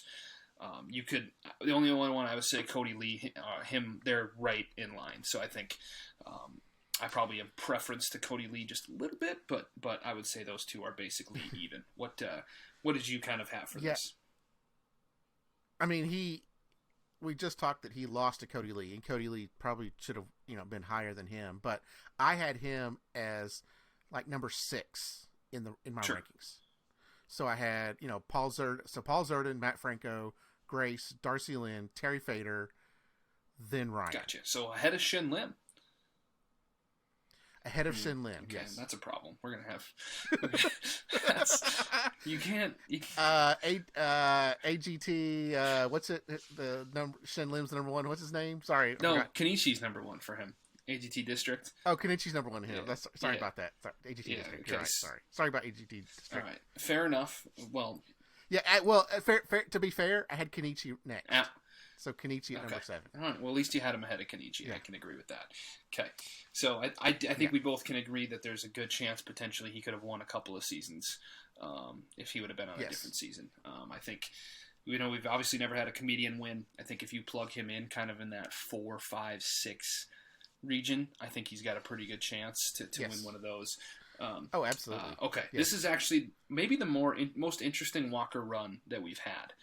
Because there's actually some good comparisons to Ryan. So Walker Run, basically, did this act walked so somebody else could run, or was a different act walk so this act could run? Basically, was there an act that came before them that set it up for them, or were they first and set it up for somebody else? There's actually a couple of examples that walked for Ryan. So Drew Lynch is the first that I can recall of a disabled comedian and flying flying down the lane of basically using their disability to basically feed into their comedy. So Drew Lynch was a stuttering comedian, and that was a lot of his jokes were built around his stuttering. And then you had the season before Ryan, season 13, Samuel J. Comero, who had Tourette's and used a lot of his jokes were centered around his Tourette's. And then there's actually been, after Ryan, too, you had this past season Josh Blue, who had cerebral palsy, who we talked about, who also, again, most of his jokes are centered around that. So those are kind of the ones that stood out to me. Did you have anything for this? I didn't, but I mean, what you're saying really makes sense. Even though Drew Lynch not Yeah, that funny. he's actually the perfect. I think he's the perfect example of walk. So he was the first one to do it, but he wasn't very good at it. And then it got better. Everybody that kind of came after him was better than him. It's kind of the perfect example. Yeah. Yeah. So we talked earlier in the podcast about the YouTube video of the top 5 disabled comedians, and you've named 4 of them. The other one was Lost Voice Guy from Britain's Got Talent, which I think. I think he came around the same time. He was probably a little before Ryan. I think he came around this. If he's not the year before, it was very, very, very close within Ryan's time because he's come on the scene in the last couple of years. Yep. Yeah, I think. If you can find out what season, what year, I am going to look that up. Lost Voice Guy was on BGT, but those are kind of the top 5 that I'm just gonna say it's Talent Recap kind of did a top 5 disabled comedians. And that's kind of the bar, and I would agree with that. Drew Lynch, should he be in that one? I personally didn't think he was that funny. I watched all of Drew Lynch's acts, and I don't know if I laughed at any of them. So he did kind of the walk. He started this, but like you say, Commenter, it got better as the years have gone through. Do we rank them? I don't know if we. I would say Ryan's 1, Josh Blue 2, Samuel J. Comroe 3, and Drew Lynch 4. So that's where I would. If you're talking about AGT as only, yes, that's so correct. Lost Voice. I would Lost Voice Guy. Name is Lee Ridley. He won season 12 of Britain's Got Talent in 2018. So this was the year before. That was the year before Ryan. Same year as Samuel J. Comroe. So kind of all in in the same area. Okay. And he is funny. Yeah, I really liked him. Kind of a surprising winner, just because I don't know a ton about BGT. They've had some interesting winners over the year. I think at BGT they tend to actually like super variety a little bit more than America seems to. Mm-hmm. But either way, again, not on. Yeah, they did not like Preacher Lawson when he went on to their champions. But we're we're going to talk about him in a moment. But yeah, he. What was I going to? You've ruined my memory there. But not an uncommon. What I was going to say, not an uncommon thing to see the disabled comedian be something that can be successful. Okay. I'm gonna go. Are they better than first, Cody, and then I'll let you talk about production here. So are they better than? I have 5. I pulled 5 names for you to tell me who you think is better, Ryan Niemiller or them. First one is Preacher Lawson. Is Ryan better than Preacher Lawson? Okay, so I've had the pleasure of talking to both Ryan in our interview. You met Preacher as well. Well, I'm getting to that. I'm getting to that. Would you hold on? You're like my wife, man. He jumps right to the end before I even get to my the fault. point. I apologize. So I've had the pleasure of talking to Ryan. We're going to talk to him again. You're going to hear that interview in a little bit. And yes, I actually went and saw a Preacher in person in his live show. And his live show is just like what you see on AGT. It's exactly the same. He doesn't modify it, which is great. I'm not saying it's a bad thing. That's actually perfect. Now, is Ryan better than Preacher? I don't think so. I think it's close. Yep. I think it's real close, but Preacher uses more of the stage. He uses more of the physical comedy. I think Preacher's slightly better than Ryan. I love Ryan. Preacher's slightly better. I'm actually preferenced to Ryan, but yeah, they're close. Couple of the best comedians we've ever seen. Okay, second one, Tom Cotter, another historic comedian and another friend of the podcast. Yes, another friend of the podcast. Talk to Tom Cotter as well. I think I love Tom Cotter. I think he should have beat out Latte Dogs. Nothing against Latte Dogs. They're a fine act. I don't hate. I've gone on record. I don't hate Latte Dogs. I think Tom Cotter was better that season than Latte Dogs. I think Ryan is better than Tom Cotter. Okay, interesting. Okay, I don't even have it close. I think Tom is leaps and bounds ahead of Ryan, actually. Okay. But interesting. Okay. Is Tom better than Preacher? Do you have Tom better than Preacher? Yeah, I have Tom as my favorite comedian of all time on the show. So I wasn't expecting that. I was actually expecting Yeah, they're all close. It's all close, Okay. commenter. If you said, if you said, hey, you get to have 2 tickets to go see one, and we're gonna get to more of these. I know if you get 2 tickets to go see any of these 3, man, it'd be tough to decide what to go see. That's fair enough. So. Okay, these final 3 are not comedians, so I'm gonna mix it up here on you. Stephen Brundage. Okay. Stephen Brundage, one of the biggest snubs. What's the word I'm looking for? Snubs. Thank you. I keep looking for that. One of the biggest snubs. I would love to do a Stephen Brundage rewatch. I think are we slated for that? I'm not sure. Let me look. You can keep gabbing. Okay.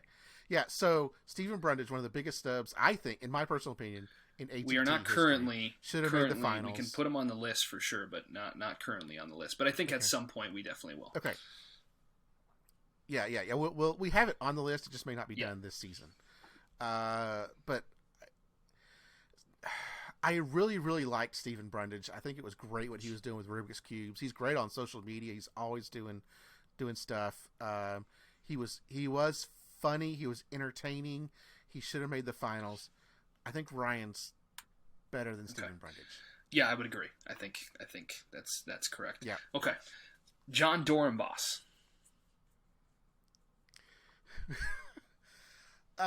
If you exclude John Dornbos's finals performance, sure, okay. So you just take that out. I really, really liked John Dornbos on AGT. He's not just his magical performances, but also his the way he speaks, the way he talks to people, his motivational speaking that he does. I think that's great. We've talked several times about John Dornbos tanking his finals performance. Should he not have done that? I don't know. I think John Dornbos slightly better than Ryan. I would agree too. If I exclude his finals performance, I think he has the potential to be more entertaining. I would concur. I would concur on that one. I have him a handful. Man, these are all tough because I have all of these real close. Yeah, it's a cop out, but I do. That's what I've tried to do is make this a little difficult. Okay, last one. This is in the Wayback Machine. You've recently rewatched season 2. When did you do that? That was last spring, right? That was last in the spring. Yeah, spring of 2021. Is Ryan better than Kaz Haley? So now you've thrown in a singer. Yeah, from season 2. From 15 years ago. So is he better than Kaz Haley? Yeah, you've thrown a singer in this from season 2, and I liked Kaz Haley. I thought that was very entertaining. But I think again, if you gave me a choice, I think I would go see the comedian over. I'd go see the singer. Yeah, this is the one that's not. I don't think even. Close. I would say that's probably right. I would choose any of all the other names you've mentioned. I would go see before I would go see Kaz Haley. For sure. And I'm going to be doing my own personal rewatch of him before the next time we do a bracket, because I need to brush up on my Kaz Haley and kind of like that. So okay, Cody, floor is yours here. Thoughts on kind of what we saw for production, whether it was stage or otherwise. Yeah, so we didn't see a whole lot from production. With comedians, we typically don't. In auditions and in judge cuts, and I'm trying to get that second round in my mind right because I'm talking Vegas week in season 3, and this is judge cuts. We had just a standard screen in the background. I think we had kind of a flowing star from the AGT and the AGT logo behind Ryan. Live shows, they did some stuff a little bit differently. One of the rounds, they had kind of a slot machine. Rolling as he was coming out with his face as the different pictures on the slot machine. And then another round, they had like a coffee cup with his picture on it. Not great from production. Not really a whole lot you can do with a comedian with stage. They don't have a lot of props. These stand-up comics don't have. They're not Carrot Top. They don't do prop comedy. So again, not a whole lot you do. If you wanted to include Terry skipping over Gabrielle, sure, right? You can give that on production. I tend to believe that production's telling him who to go to, and they're just not leaving it up to him. Everything that Terry does is scripted, teleprompter, production notes, whatever. Everything he does is on script. So that's kind of all there was. Very generic. They're at least getting creative with the screen behind them, behind the act. So they're utilizing it, but nothing great. Yeah. No light show, no lasers, none of that sure. junk. Okay.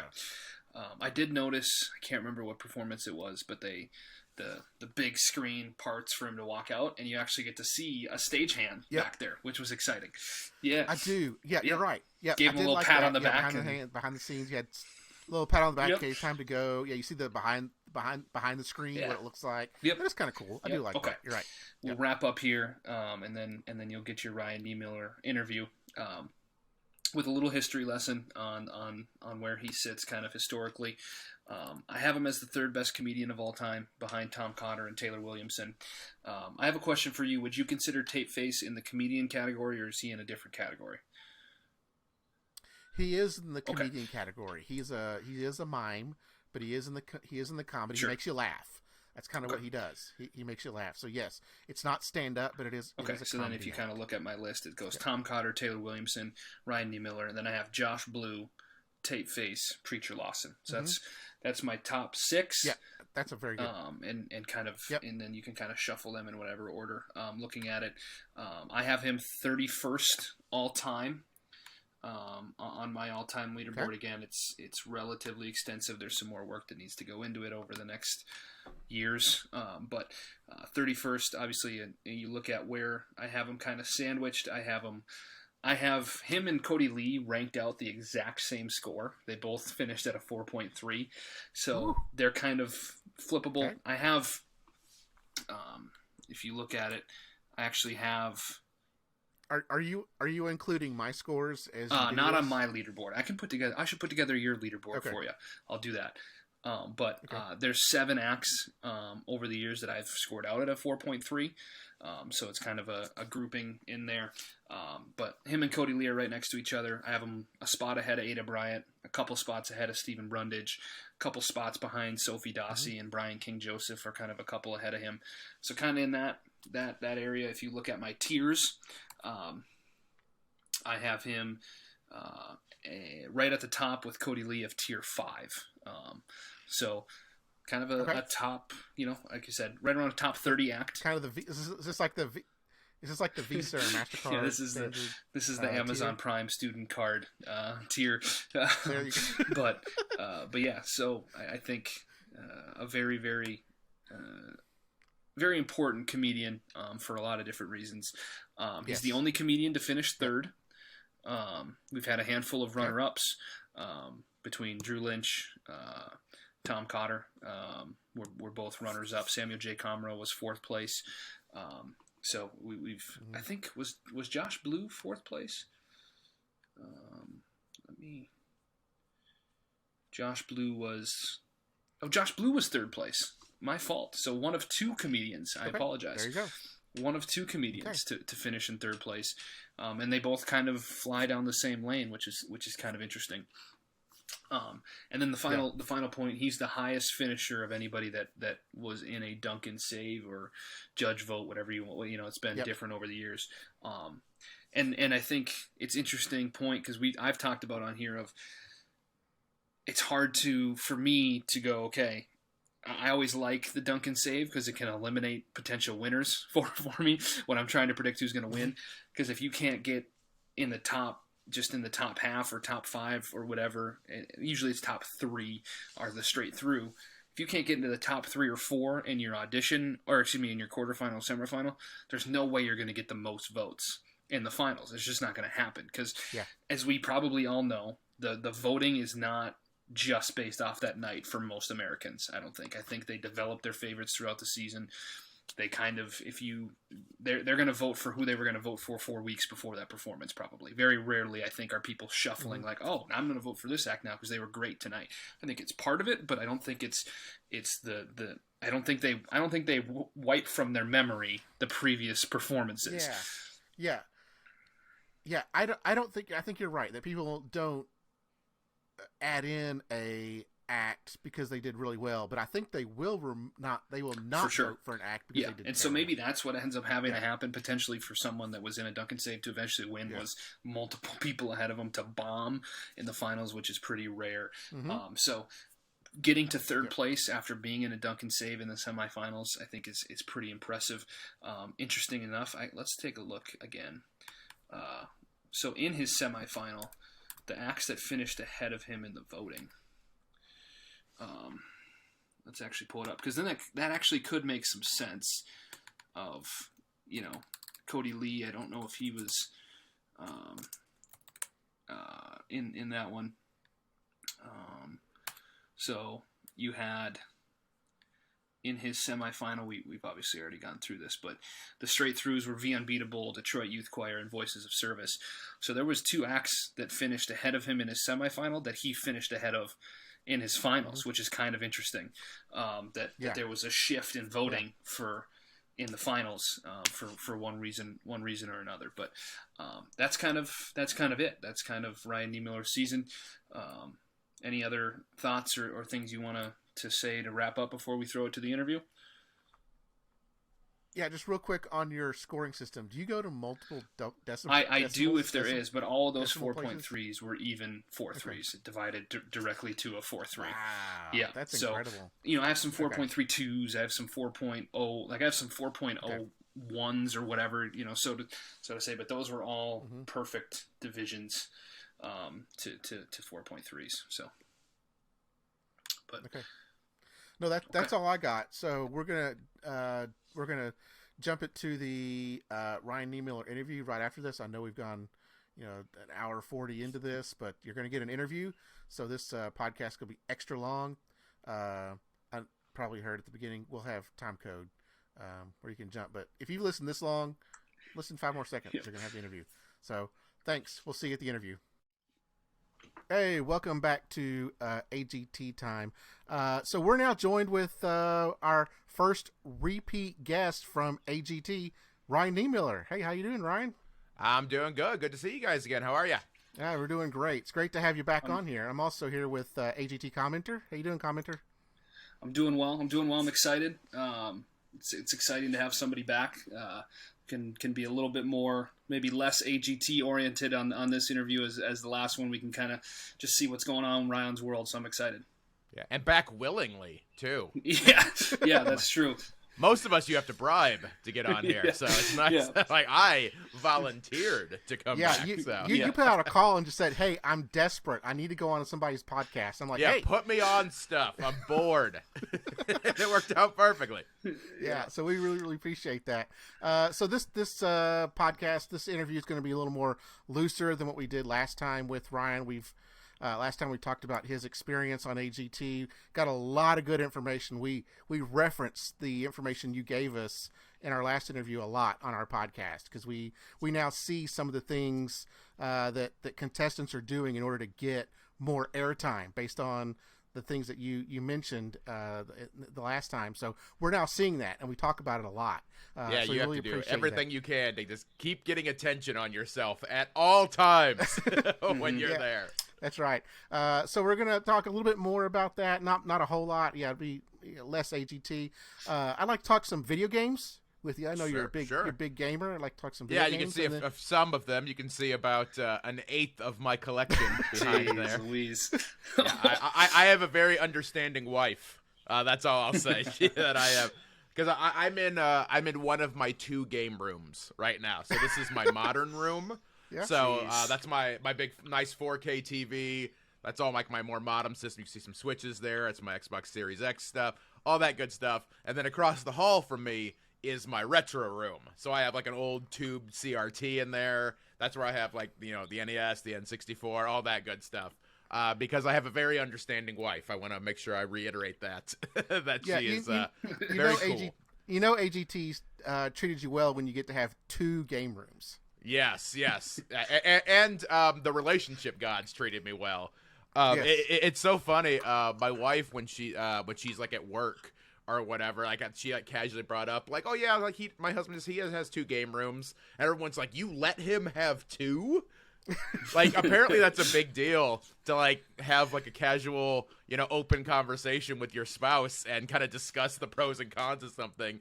Like, the way we look at it, like, if we have a kid or something, obviously I'm going to pare this down. My kid doesn't have to sleep in the garage or in a shed or anything like that. Right. But, like, right now we don't, like, it would just be a room we'd have to buy furniture for.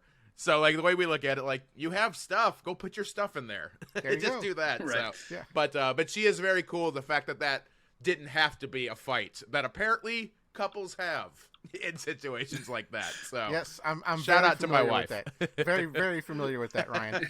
Hey, so what you got going on right now? What's it's been a year and a half since we've talked to you. What have you been up to? What's going on? So the biggest news, it's actually very recent here. On Sunday, as we're recording this on the 19th, I recorded a special. I recorded my first special. So that is very exciting. I was Yep. Recorded that at Zany's in Nashville. We basically recorded. It's gonna be recorded 45-minute sets to make it 30, and we're gonna once it gets fully edited. We had full production. It was it's the second biggest production thing I've done other than AGT. Actually, I was a little surprised with how because my manager and her company sort of set it up. And I was like, oh, cool, I'll just go in there, I'll do sets, they're going to film it, it'd be great. When I got there, like, they had built sets for us.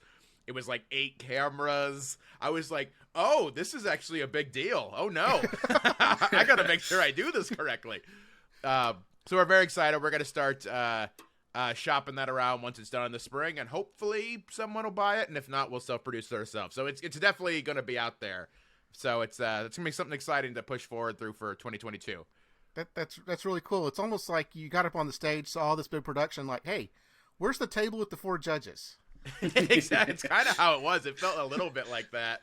I will say that's maybe one of the small downsides of having done AGT is that, like, even when I do things now that are a big deal, because of how large that production is, I sort of go in a little bit like, man, whatever. It's not, it's not millions of people watching me live. It's not that big. But then when I get there, I'm like, oh, crap. Okay, yeah, I got a game face. This is still a big deal. Yeah. What else is going on? I know you have a podcast. How's that going and everything like that? Podcast has been fun. We're in the 70s an episode, which is nice. Wow. So it's we actually have stuck with it. So we're gonna keep doing that. So it's called, for anyone who might not have remember, it's called The Cafeteria, that I do with my buddies Johnny LaQuasto and Brent Terhune. Brent Terhune also filmed the special with me the same night. It was me and him that night, and Johnny kind of hosted for us. So yeah, podcast is going well. It's you guys know how podcast, it's a slow burn to grow. Yeah. Yep. It could take a little bit. So sometimes it feels like you're just yelling into the void for a while, but yeah. We're still yelling into that void. Yeah, I mean, and it happens for a long time. I mean, it took me 13 years of yelling into the void before AGT said, hey, you want to come audition? So I get it. Don't worry. Yeah. But sometimes it's just a fun thing to do. Get together with some buds. It's a nice hobby. Sometimes you're not looking to really, very few make money off of something like this. Certainly. So it's just real fun, something fun to do with some friends. Yeah, and I'll say that with most artistic things, whether it's during a podcast, doing Twitch streaming, stand-up comedy, whatever it might be, you have to get into it because it's something you enjoy. Mm-hmm. And then if you're very, very lucky, you can maybe make some money from it later. But ultimately, if you start doing it because you're like, oh, I'm going to get rich, it's going to fail. You're not your heart's not into it. You're not going to care. So as long as you're like passionate about it, the worst thing that happens is, like you said, you have fun with your friends. You get to do some creative stuff that's not your, quote unquote real job. You're doing something for you. So it still counts. It's still important. It seems like the funny point there is, like, the stuff we don't like is the stuff that makes us money, and the stuff we do like is the stuff that doesn't make us any money. Yeah. That could even happen once you start getting into the creative stuff. Mm-hmm. I would have to go back and watch the sets, but there's a couple of the jokes that I did, like, on AGT where I was like, man, I don't want to do this joke, but I'm short on time figuring out how to do this. Like, I wasn't like it. Like, I like all my jokes, but it wasn't ones I was like, yeah, I'm passionate about it. And then those are some of the ones that people remember the most, so you'll get like the your dad was a lobster. People quote that one to me all the time. And like, I think it's funny, but like, it wasn't my favorite joke of what I did. It was kind of, for me, it was like, it's a throwaway because I need to, this is kind of a feeling them out thing. And people love that joke. So sometimes, who knows? Like, who am I to say? I don't even know what's going to catch on. So that's why if you're doing anything artistic, just throw it against the wall, because there's no telling what's going to be the thing that people go, that's what we like. And you're like, really? That? All right. For sure. Did you watch this season, this past one at all, or kind of keep track of what's been happening? I followed along. It's hard not to. Once you're part of the family, you're in it, Yeah. I definitely watch the comics. That's something that, Team Comedy is very supportive of that. So I definitely watch the comics and talk to them a little bit throughout the season. It felt like it was a bit of a weird season. A little bit. It was it was one of the, at least from when I've been following, it was one of the first seasons that there wasn't like a clear, like, this person's gonna win. Now there's been upsets where people think, oh, this person's gonna win, and they don't. Yeah. But it was one of the first seasons where it's like, realistically, there was of the 10 acts in the finals, there was 5 or 6 that realistically could have won, and you could have made an argument for that happening. Yeah.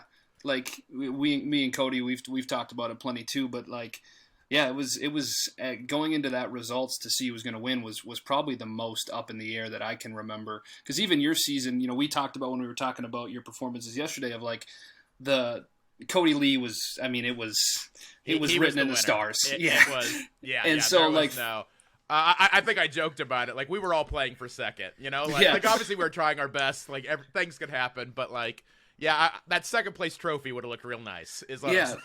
And we were like, that final results show the suspense or whatever was actually, all right, who's going to take second? Like, that's where all of which it's more fun when you don't know who the winner is going to be. So that's kind of what for me made this year kind of fun.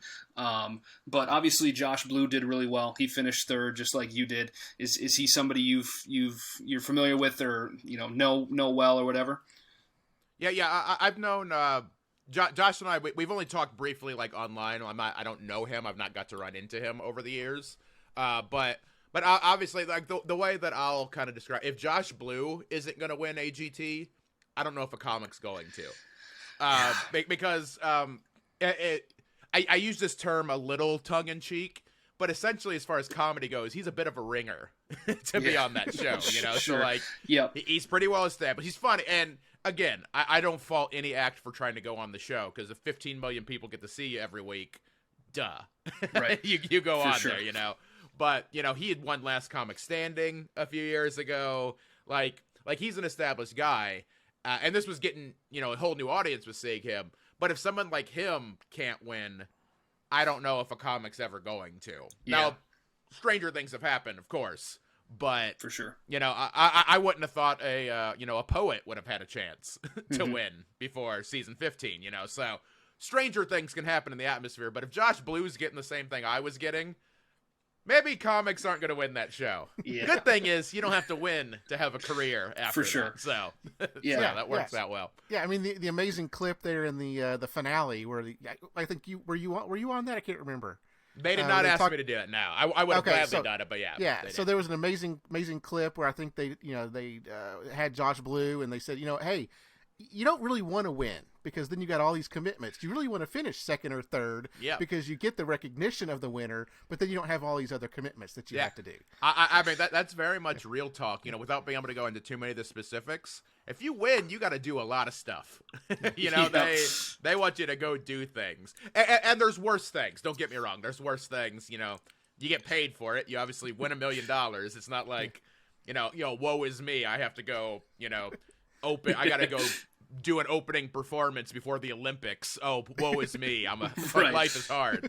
But there is something to be said about like the freedom. Like. I love everybody at AGT. It was a life-changing experience. They treated me fantastically. From what I gathered, they loved me. It was a very simpatico kind of relationship. Everything was great. However, they don't need me, for stuff, and I kind of get to do my own thing. If they ever asked me to come back on and do something, would do it in a heartbeat. But it is kind of nice to know you know what, kind of, I can just do my thing. They're happy for me. I'm happy for them. We can do our own things. I don't know if you recall this. No, go ahead. I don't know if you recall on finale night this year, you sent out a tweet wishing luck to all of the contestants and that you're very excited to see who's third, because then they'll be third like you were. And you said that that's the best place anyway. Best place. And I responded and said, we know it's the sweet spot, because if you win, you're super busy. And if you take second, you're like, okay, I was that close to winning. So you live with the pain of being second. Third's perfect. You're like, I got super far. I can put third place in my Twitter bio, but I got a little less duties. I think you hit it right on the head. That's a great point about it.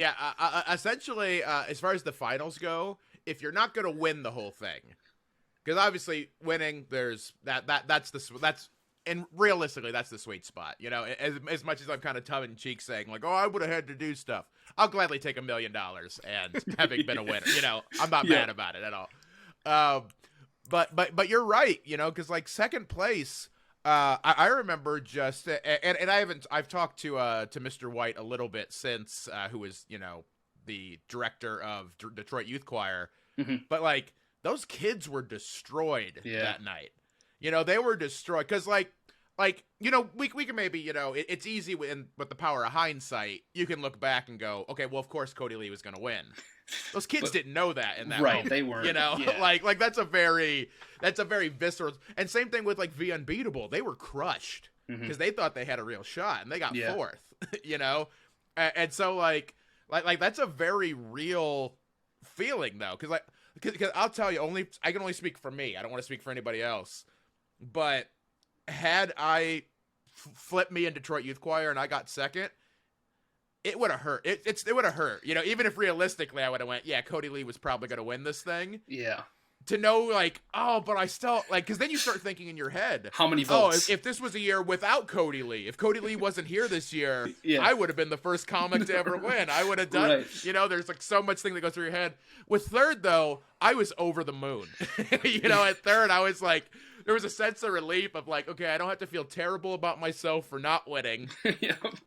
There's not that pressure of winning, which I would have handled, but like, oh, and then it was over. I was just like, oh, this is great. Well, so I think part of one of the reasons that runner-up would suck so bad is because you're out there when they announce the winner, and the confetti starts going before you have a chance to get off the stage. So not only are you in the saddest, lowest point of your life, there's confetti flying around, everybody's cheering. So that's got to be a bad moment too. Yeah, that's rough. And you don't get that little video. I got a little video package. I got a nice little, and I got to talk. I got to like do a little, like, you know, just a small little speech there at the end. It was great. Like, that's, if you're not gonna win, third's what you want. For sure. Yeah, and everyone that gets eliminated, it's like, hey, this person's eliminated, then they kind of talk to you for a minute. But second place, it's like, no, they announce the winner, and then second place is just kind of, they get a nice round of applause as they walk off the stage, and everybody exactly, they're the belle of the ball at that point.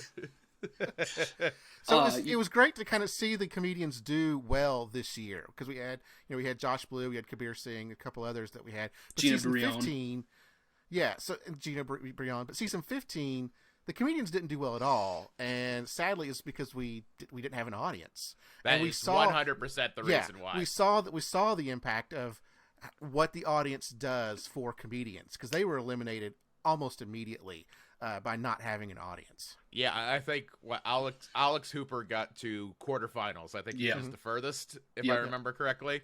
And Alex is a good friend of mine. Like, I thought he did great. You know, what he was doing on that show, that's not a winning act, but it's not designed to be. It's designed to, like, make an impact, you know? Because even after his first audition that he did a few years ago, you know, I might have had a farther run. His video of that audition where he failed got way more viral traction than anything I ever did. Yeah. You know, so it's like, there's something to be said about that too. You can still win if you lose, but yeah, that was the same thing. I was trying to watch during that season and you know, just talking to some of the acts, and Alex is a friend of mine. I've known him for a few years. If I would have been in that same situation, I wouldn't have made the finals. Cause there's something to be said about, and even how the judges react to it, and just how people look at it at home. With comedy, if someone's telling jokes, but you don't hear anyone there laughing at it, it just seems like you're bombing. Yeah. Right. You know, and that's just what it is. Like singing, a good song's a good song. You can listen to a song in your car or whatever. But like if you see, and even if the judges are really into it, it's 4 people. You know, it's 4 people giggling at most. It's not like you're getting, you know, it's not like uproarious because it's only 4 people. You know, you can only get so much out of that. So they were in a lose-lose situation. It's one of the things I'm glad that I was the year before. Yeah. All things considered, you know, because it would have been a really tough battle before that. You talked about Josh Blue, like he's kind of like a ringer almost for the show. And that's what we talked about during the season of like, this felt like an odd season of a certain, like way more recognizable names and faces than before. We had him. We had the Sklar brothers were on. We had Michael Winslow, who was in all 7 police academies, very famous voice actor, obviously. Did you, in your season, were there people that auditioned that you felt like were ringers, or was your season seem a little bit more, maybe, I don't know if pure is the right word or whatever, but kind of true to form, kind of the origin story of AGT of acts that are getting found? For mine, it's crazy how much it shifted, it felt. Because I remember in my season, like some of the online chatter of people complaining, it was like, oh, well, she already won, you know, Arab's Got Talent. Or, oh, you already won Asia's Got Talent. Like, it was that type of thing. It was, oh, they're already veterans of other Got Talent shows. You know, they had really good runs, but now here they are. There wasn't so much, and here's the thing, too, that I think a lot of people, I mean, I know you guys know for sure, but I think most people who watch the show understand that people who are on the show, it's not, you know, 99% of the people, it's not people just randomly off the street who, oh, I'm a janitor who has a secret voice that nobody knows about. You know, where you don't get good enough to be on a show like that without having practice and have done shows and worked on your craft for years. You know, like there's something to say to it. I feel, as far as the comedians go, and I'm a little biased, obviously, someone like me, I feel, is who that show should be meant for. Because I was someone who had 13 years of comedy experience. I was paying my bills with it, but kind of barely. You know, I could survive and pay my rent, but I was, you know, a canceled gig or two from having to borrow money from my brother for rent, kind of thing, you know. But I was technically working. I was traveling. I was doing it, and then something like America's Got Talent. That's the big break. That's the spotlight put on me that people will now see what I can do. Someone on this last season, and why he didn't get invited to the finals is not a decision I can understand. But Cam Bertram, he was. I think what the show is designed for, as far as comics Cody go. loved him. Someone who's, he's great. Cam is fantastic. He's a good friend of mine. I've known Cam for years. He's super funny. He's a great guy. He's someone that I think, you know, he has some chops. He had a Dry Bar special already, so it's not like he was completely out of nowhere.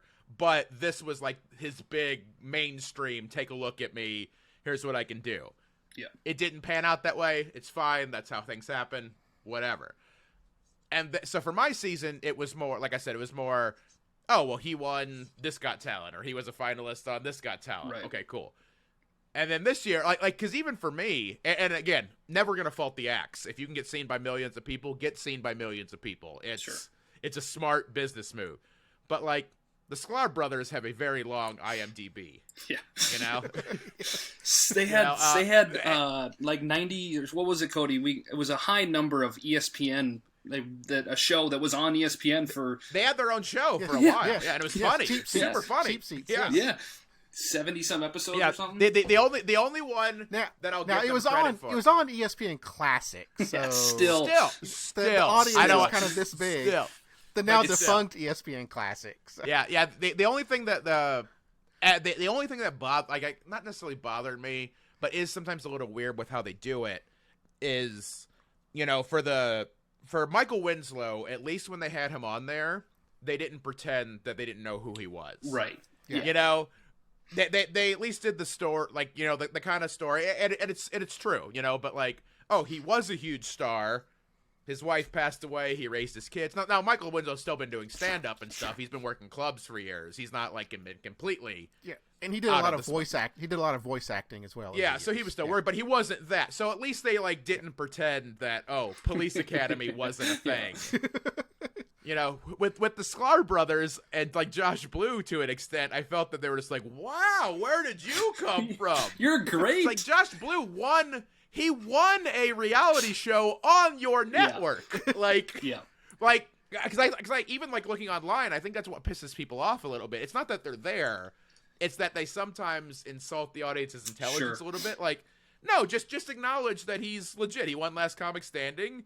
He's trying to, but this is where the real stage is. Like, you can play it off in a way that's not like, wow, where did they come? The Sklar bro. This is funny twins. Yeah. Like, just let them, like, this is what they've done, but now they want to be seen by the biggest audience in the world, or whatever they do. Like, you can still do that without being like, well. Yeah. I think the point you're kind of making about that is kind of, I think, why people love the kid acts so much. Is because they know they're getting like a true amateur, that they're not getting, very rarely is a kid walking out there been doing this for a long time. Like you get like a Darcy Lynn who was 2 years before you that was like, I started doing this a year ago or a year and a half ago, and it's like, okay, well that's insane. So like I think that's the point you're kind of making is I think fans like to have the idea of like we were there from the start for somebody, like we've been day one, team whoever. So I think that's kind of the point you're getting at there. And people also just like talented children. Sure. It's one of those things like, I like that was one of my biggest fears, like going into the show blind, is like kid acts are hard to compete against. Because, and I say this as someone who was this kid, most kids are talent useless. Like, because they're kids. They're not like the amount of like dedication and work it takes to do something like Darcy Lynn does. Because even if she's just barely been doing it, you don't accidentally be a ventriloquist. Like there's still, and that's to have that kind of discipline when you're 12. Yeah. Most kids don't do that because you'd rather be doing anything else, but like putting in these long rehearsal days and all that. So I'm not like downplaying it, but when you see a kid do that, it somehow comes off more impressive. Mm-hmm. Because a lot of the people who watch the show, they have their own kids, and their kids aren't opera phenoms or like they hate their kids or anything. They're playing normal ass kids. They're playing in one of their 2 video game rooms. Exactly. They're like me as a child who was just pounding bags of Doritos and playing Nintendo. Yeah. That was my talent. For sure. Yeah, 100%. I have a question. I went on your website, and your logo might be one of the great logos out there. Who designed that logo? Because it's incredible. So are we talking about the Jurassic Park one? Is that the one? Okay. So that logo I've had for years, and I used it I barely used it before I started actually using it. So my friend, I haven't even talked to her in forever, but this girl I knew, her name is Kelsey. She's out in Indiana. So I was booked. This is just such a weird roundabout story that's not that interesting, but I'll tell you what it is. There's a little town a little north of Indianapolis called Kokomo, Indiana, where I've done a lot of shows. It's kind of just a working class, kind of a little bit redneck town. I have a good time there all the time, but it's one of those type of places. The Beach Boys wrote a song about that, right? Exactly. Very popular. Very, very, very tropical. Very tropical. So I got booked for a show there, and my buddy who booked the show, his name's Dan West. He's a comic as well, good friend of mine. The girl he was dating at the time, that girl's younger sister had just graduated from college with a graphic design degree. I needed a logo. She needed stuff for her portfolio. Sure. So I was like, hey, I've had this idea, because I always think I always used to do like weird shadow puppets of like my arm as a dinosaur. I just always thought it was funny. So I had this idea. I was like, oh, I wanted to do this, but as Jurassic Park.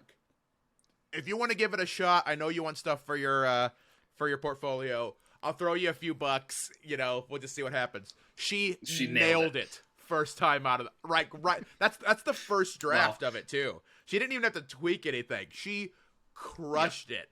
And I was like, I should have paid you more money. I feel a little bad now for what it was, because she destroyed that logo. I'm so happy with. I get a lot of cool comments about that. It served me well. It's a great logo. So we talked about Cody. You have some? Nope. Go ahead. So we talked about Josh Blue. Obviously, me and Cody were talking about. There's been a run on really successful comedians that come from the point of view of self-deprecating a disability, right? So we had Drew Lynch season 10 he was a stuttering comedian. We had your friend Samuel J. Comro the year before you with Tourette's, then you, and then we had Josh Blue this last year. Do you think it's a correlation or kind of just a coincidence that these types of comedians have had great success, or do you think there's actually a lure to it? I think it's a little of both, honestly. Because I'll say one of the things, why I think AGT acts like us is because we're unique. It's not so much that they're looking for, freak show acts. I don't think that's like the way they're looking at it. But like, I don't think it's a secret that a lot of what AGT is, it's story driven. Like, you have to be talented. Like, the further you get along, your story matters less and less, and your talent matters more and more. But the first hook is almost always that story. It's a story and then a good audition. Right. Like, that's kind of what the initial hook is always going to be. And with comics, it's tough because a lot of comedians, if you just look at them, it's just like I'll use Tom Cotter as an example. He's incredibly funny. I love Tom. I think he's a brilliant comic. That's a little bit harder of a sell in like new seasons because he's kind of just like, he's a middle-aged white dude with kids. That's kind of who he is. And he's super funny, but if you're trying to do the elevator pitch, which is kind of what AGT is to a certain extent, because you don't get a whole hour to tell your story and do your bit. It's here it is. You have 4 minutes. This is what that is. That's a lot harder to sell. With someone like me or Sam or Drew or Josh, our story is pretty easy to tell what that is. Now, there's intricacies to it, like just because we all have disabilities, we haven't had the same lives or experiences or anything like that. We're all very, very different people. But you see someone like me in a couple lines, you can go, okay, we know exactly what that is. We can hook into that. We don't have to invest a ton of time and research to figure out what he's doing. So I think that's a big part of what it is.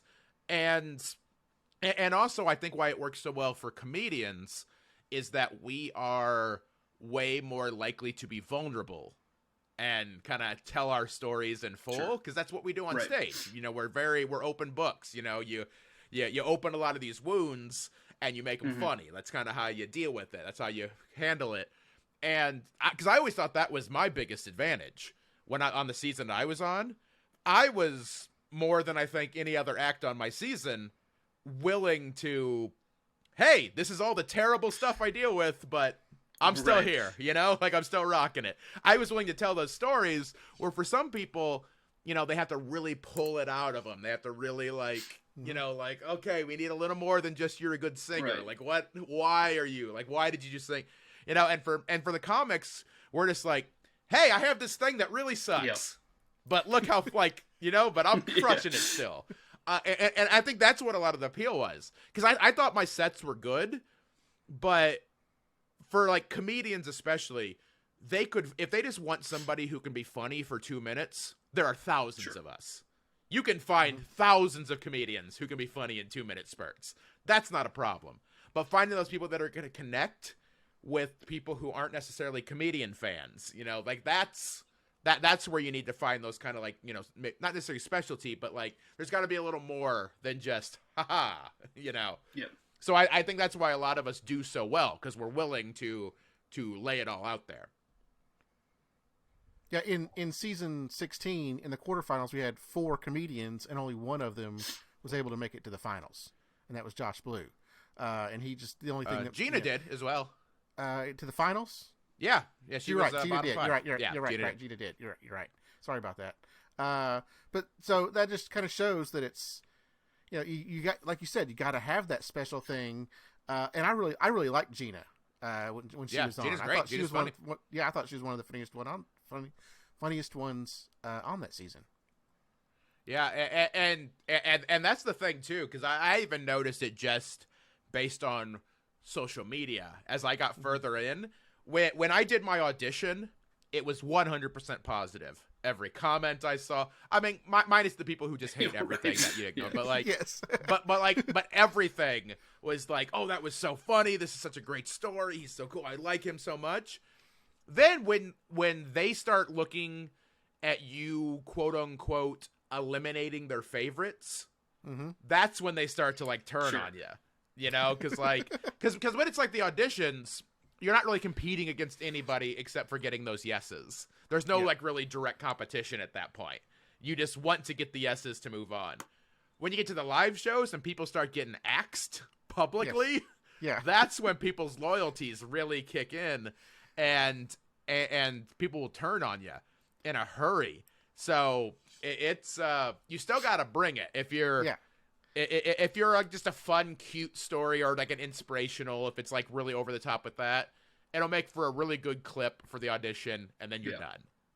Yeah, and it's not if you actually want to make the finals, you got to be good. It doesn't matter what your story is, you know? Right. And it's not something you can control. You're just going out there and putting on the best show possible that you can do, and it's up to the people at home. It's up to the 15 million people at home that are deciding who's going to go through. It's not like you're going out there and doing. You're not going out there and doing an MMA match against each other to figure out exactly who's advancing. And that was the thing too. Like some of the biggest hate mail I got was because for both the Duncan save in the semifinals and the finals. Why can't I think of her name right now? It's Iman Bisha. Shot right now. Iman, that's who it was. Yeah, I quote unquote beat Iman both times, and that's not how it works. They just tally votes. Someone of the top 5 votes goes against someone with the bottom 5 votes, and they just randomly throw you out there, and that's what it is. There's nothing else happening besides that, you know? So, but like, man, I just happened to get like the audience, the at-home vote for the Duncan save, and then happened to move on. The amount of people who are like, I will find you and I will kill you. She is a saint. She has the voice of an angel. You're not even fun. And you're just like, man, I just told jokes and people voted for me. I didn't. You're mad at the wrong person. Iman and I, I'm friends with Iman's family. Like we got along great. There's no animosity. It's not how it works. Yeah. They're wrong at. But like, suck it, kid. Yeah, people will turn on you, and you have to. You don't have full control. Like you have control. You can do your sets and stuff like that, but a lot of times how they're going to push your story, you don't always have 100% control because it's a TV show at the end of the day. You know, it's like you have input. So for me, what was super important, and I think it worked to my benefit, and I'm glad they trusted me enough to kind of do my own thing. The last thing I wanted to be was Ryan the Wonder Cripple. Sure. I was so scared initially about them, like, because like early on they're kind of asking, because they want to find out, they don't know who you are that much ahead of time. They were like really pushing, like, okay, were you ever bullied? You know, did you ever get picked up? Like, and I was like, no, not really, because I was funnier than everybody else. Nobody, you know. So luckily they kind of transitioned like their initial thinking, and I don't think they're trying to do it to be, you know, sinister, but a lot of times when people come on that show, they don't know how to be on a TV show. Yep. They just know how to sing. They know how to do a magic trick. They know how, you know, whatever it might be. And the producers who are doing those interviews that get like filmed, a lot of times they're pulling it, you know, they're just trying anything. We need any kind of story. So it's not like they're like, I hope he got bullied. It's more like, well, did you get, so I think like, but for me, I was so forthcoming with everything else. They were just like, oh, what he's doing is better. Because what'll happen the further, because I even saw it with people, obviously Cody was still going to win, but even with Cody Lee, some of like the online chatter by the end was like, oh, we get it. We get it. He's blind. We get it. He's autistic. Like, what? Who cares now? Right. Like, who, you know, it was like that. And that's a really dangerous thing that can happen on that show, because I never want to be, oh, he's making it because he's so handicapped. I want to be, oh, he's really damn funny, and he happens to have a disability too. So they've gotten the. So in real quick, kind of to lead into that, to go along with that, in your finals at the end, you said, you know, thank you for, you know, AGT and the production and all that. Is that something you just ad-libbed at the end there, or was that planned? That was, I mean, it was planned as far as something that I wanted to say. But, like, that whole speech was ad-lib. I didn't, like, you know, sit up in my hotel the night before and write out like what's my exit speech if I lose. You know, I didn't do that, but because it was true. Like they took such good care of me, and that's part of what I've learned over the years. Because I did theater for years, yeah, and I was always an actor. And the people who work the hardest are tech people who do that stuff. It's the people who light you. It's the people who build the sets. It's the costume people. It's the prop state, backstage. I can't do any of that. You can't see me out there telling jokes if somebody didn't build that stage and light that stage and the camera people. So for me, it was 100% sincere. Like that show, obviously people like, the judges get a lot of the credit and Terry Crews gets a lot of the credit and the acts get but without, they have some of the best crew. Like they took such good care of me. I was never worried about like my safety. I always knew where I was supposed to be. All I had to do was focus on telling my jokes. That was the only, and that is the sign of a good crew. When I didn't ever have to figure out, okay, where's my shirt? Where are my shoes? Where do I go? I never had to worry about it. It was just go out there, tell jokes, be funny, do your thing. They were amazing. I cannot speak highly enough of the crew at AGT. Did production know that you were going to do that? I mean, was it part of your set? No. Yeah, because we were like, you asked them to vote for you, and we were like, ooh, I can't imagine that they signed off on that. The part that I ad-libbed about it, so the part that that part was actually in there initially. So because it was the setup, the joke. They almost cut the joke because like that was the only set where I didn't have time to send them a video or show them the actual complete set, because normally they want to see it in action just so they kind of know. For that one, I only sent them the written script and basically the whole setup of the joke. And I had been using that joke on the road leading up to it. Was like, hey, if you could vote for me, that would really be great. And just know if you don't, it is a hate crime. Like that was the joke. Like that was the main thing. And I sort of added I wanted to make sure the crew got their, it sort of became a little more flowery than I initially had written it. but I definitely want to make sure they got their due. But they did give me the okay for that joke. Because what they were worried about, sight unseen, just seeing me write down a hate crime, they were really tentative about it. And luckily, this is again, speaking to the crew, all the creative director, like, and the artistic director and all that, I basically just had to sit with them and like, trust me, it's gonna crush. And he went, okay, we trust you. You said you've done acting in the past, like in theater. Is that the ultimate dream or goal, is to get on like a show or a movie of some type? I would love that. For me to say it's the ultimate dream, it's a little tricky to say on that. I want to be able to be creative and perform and make money doing this as long as possible. That's sort of what the dream is. If that involves getting in movies, great. If that involves doing stand-up tours, great. If that involves podcasting or like Twitch streaming or whatever, great. If I have to be the face of erectile dysfunction pills, also great. These are hard. Entertainment is a very hard business, so it's like not everyone gets to be Brad Pitt. Like there's a lot of places in between, and just to be able to work and sustain myself with this is kind of dream enough. It's all kind of bonus at this point. So that's kind of nice because it also opens up a lot of avenues for things that I would have never thought I wanted to do as well. So are you doing Twitch streaming right now? I am launching pretty heavily on that beginning of 2022. Okay. So that is that's sort of the plan. I think I've finally gotten the technology figured out enough. I'm very tech stupid. It's another reason that I want to give the crew always a shout out.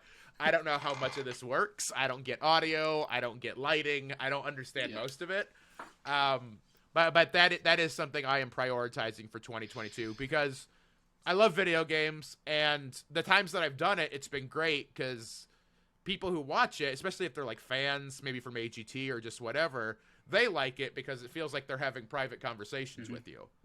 So for them, it's very cool. So it's like a cool experience as opposed to like the special. I'm so happy with that special and it's great, but people are going to watch it or they're not. Sure. With the Twitch streams and stuff like that, they're there specifically. They're there to see you. They're interacting with you. You get to interact with them. They feel like you get to be like more one-on-one with them, and I really like that part of it. Have you already looked at types of things you're gonna games you're gonna play or what you're gonna?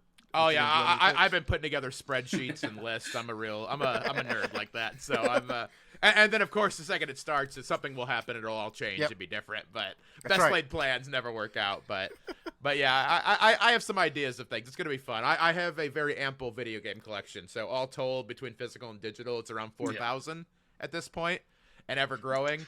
I am not at a lack of things to play or do. Yeah, we completely understand about things changing, because we were initially going to talk about Olatte Dogs this week, but then you said, hey, I want to do the podcast. I'm like, great. We'll put Olatte Dogs to the side and we'll talk Ryan Niemiller. Exactly. I can go get my dog if you'd like to just have, so you feel fine. You can have a dog on here. So the last 2 seasons, they've gotten rid of judge cuts basically entirely. Last year they did like a 10 acts that they wanted to see again, but this year there was no... It just was auditions, then they said who they put through without us seeing them again, and then it was the live shows.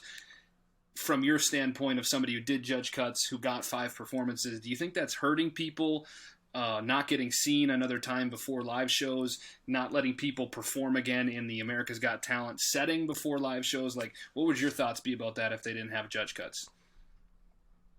A lot of it depends. I think it's act specific.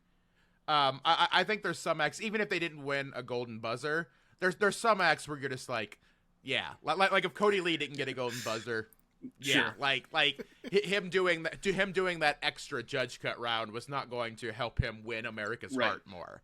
Like it was pretty well established that, like, okay, he's the man. That's what's happening. For someone like me, having that extra set definitely helped. It's one of those things that, like, had I gotten the golden buzzer, I would have, like, obviously that would have been great. I'm not going to complain about that. But I got an extra time. Cody Lee got the golden buzzer on the opening, like it was the premiere of the season. And then you didn't see him for like 2 months outside of them, little clips and stuff. But, like, there was no video packages, really. There was nothing like, oh, we're interviewing Tina, his mom. We're doing all that. For me, the judge cut episode, I give a lot of credit to how well I did. Because I didn't know, you don't see the edit ahead of time, but when mine aired that I was on, I was like, oh, this whole episode is basically centered around me. Yeah. I was featured in, like, all the little interview stuff that we talked about last time about, like, trying to get your face out there as much as possible. I had so many little comments with the other acts. I was the, I was the pimp spot, or the pimp slot that they call it. I was at the very end. They gave me the longest time to do that. When the show ended, I was the last person who spoke on that show when it went off the air. So, like, that made a huge difference. That was not only for just how people perceive you, watching at home, but even for my confidence.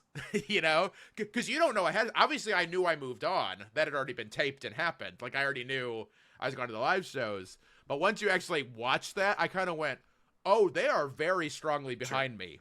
This production wants to feature me a lot.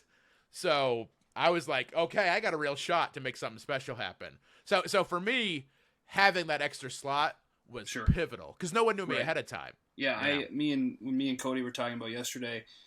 It seems like we've done a lot of these rewatches now, and I always find myself talking about how I think people's judge cuts performances were like their best of the season or one of their best of the season. And it was like, why is this the case? And my thought was, like, it's a smaller theater than the audition, and it's not live yet. So it's probably the most comfortable setting in terms of, I don't know if pressure is the right word or what, than any other setting. Does that seem reasonable? To an extent, yeah. For me, how it worked. So the audition, I wasn't. You don't really know what to expect, and for me at least, that was kind of beneficial. Obviously, I had talked to Sam Comroe a little bit ahead of time. I had talked to Taylor Williamson, who's a friend of mine. I talked to them ahead of time about, like, the general experience. Like, okay, what do I have to expect? Like, how's this going to be? But, like, when you're there for the audition, you feel you're kind of just there, you're on bonus time. It's one of those things, like, the old Oscar speeches. It was just an honor to be nominated. You know, that's kind of how you feel being there. It's like, oh, it's cool that I even got asked to do it, because you don't know what this could be. And then for the judge cut, I had a month to prepare. So I felt like having that extra month or having the extra time to like really hammer home the set. And the thing for me too, that was the first set that I had more input in. So for the audition, how I got on the show, I think I mentioned this last time, I auditioned with a video. And they loved the video, and they basically said, oh, for your audition in front of the judges, you're doing stuff from the video. And I went, okay, cool. No worries. You know, that's fine. So I didn't really have to like prepare anything per se. You know, it was kind of like, I just whittle it down. This is what I did. Didn't know what I was getting into. So you can kind of go in there loose. For the judge cuts, you know, you mentioned it, you know, when you're at that you're at Universal Studios, the room holds maybe 200, 250, you know, maybe give or take. We thought it was a little more than that. That's incredibly small. It might be slightly bigger than that, but it's not huge, you know? Yeah. And for stand-up, that's great. That's what I've been doing for years, is rooms like that. So I know how to work a room like that. You know, I know how to definitely, you know, so that was, and plus there's a chance to do like those little moments, that can really emphasize. Like for me, when I did the, you know, I'm single, I'm a single man, and someone like a lady in the audience went, woo! I was able to ad-lib the not for long, I guess. You know, that it's harder to have those moments if there's 4,000 people in the room, because you're not going to hear those things. People aren't going to yell as much because it's a much bigger mass of things. It's a little different. So I feel it's kind of like, and also too, just knowing it's not live yet is a big factor of it. You know, that like I thought my quarterfinal was great, but going into it, and even someone who's been, you know, I was a veteran of I performed in front of live crowds for years, knowing that like in the back of your head, oh yeah, there's 10 to 15 million that are going to be watching this at the same time.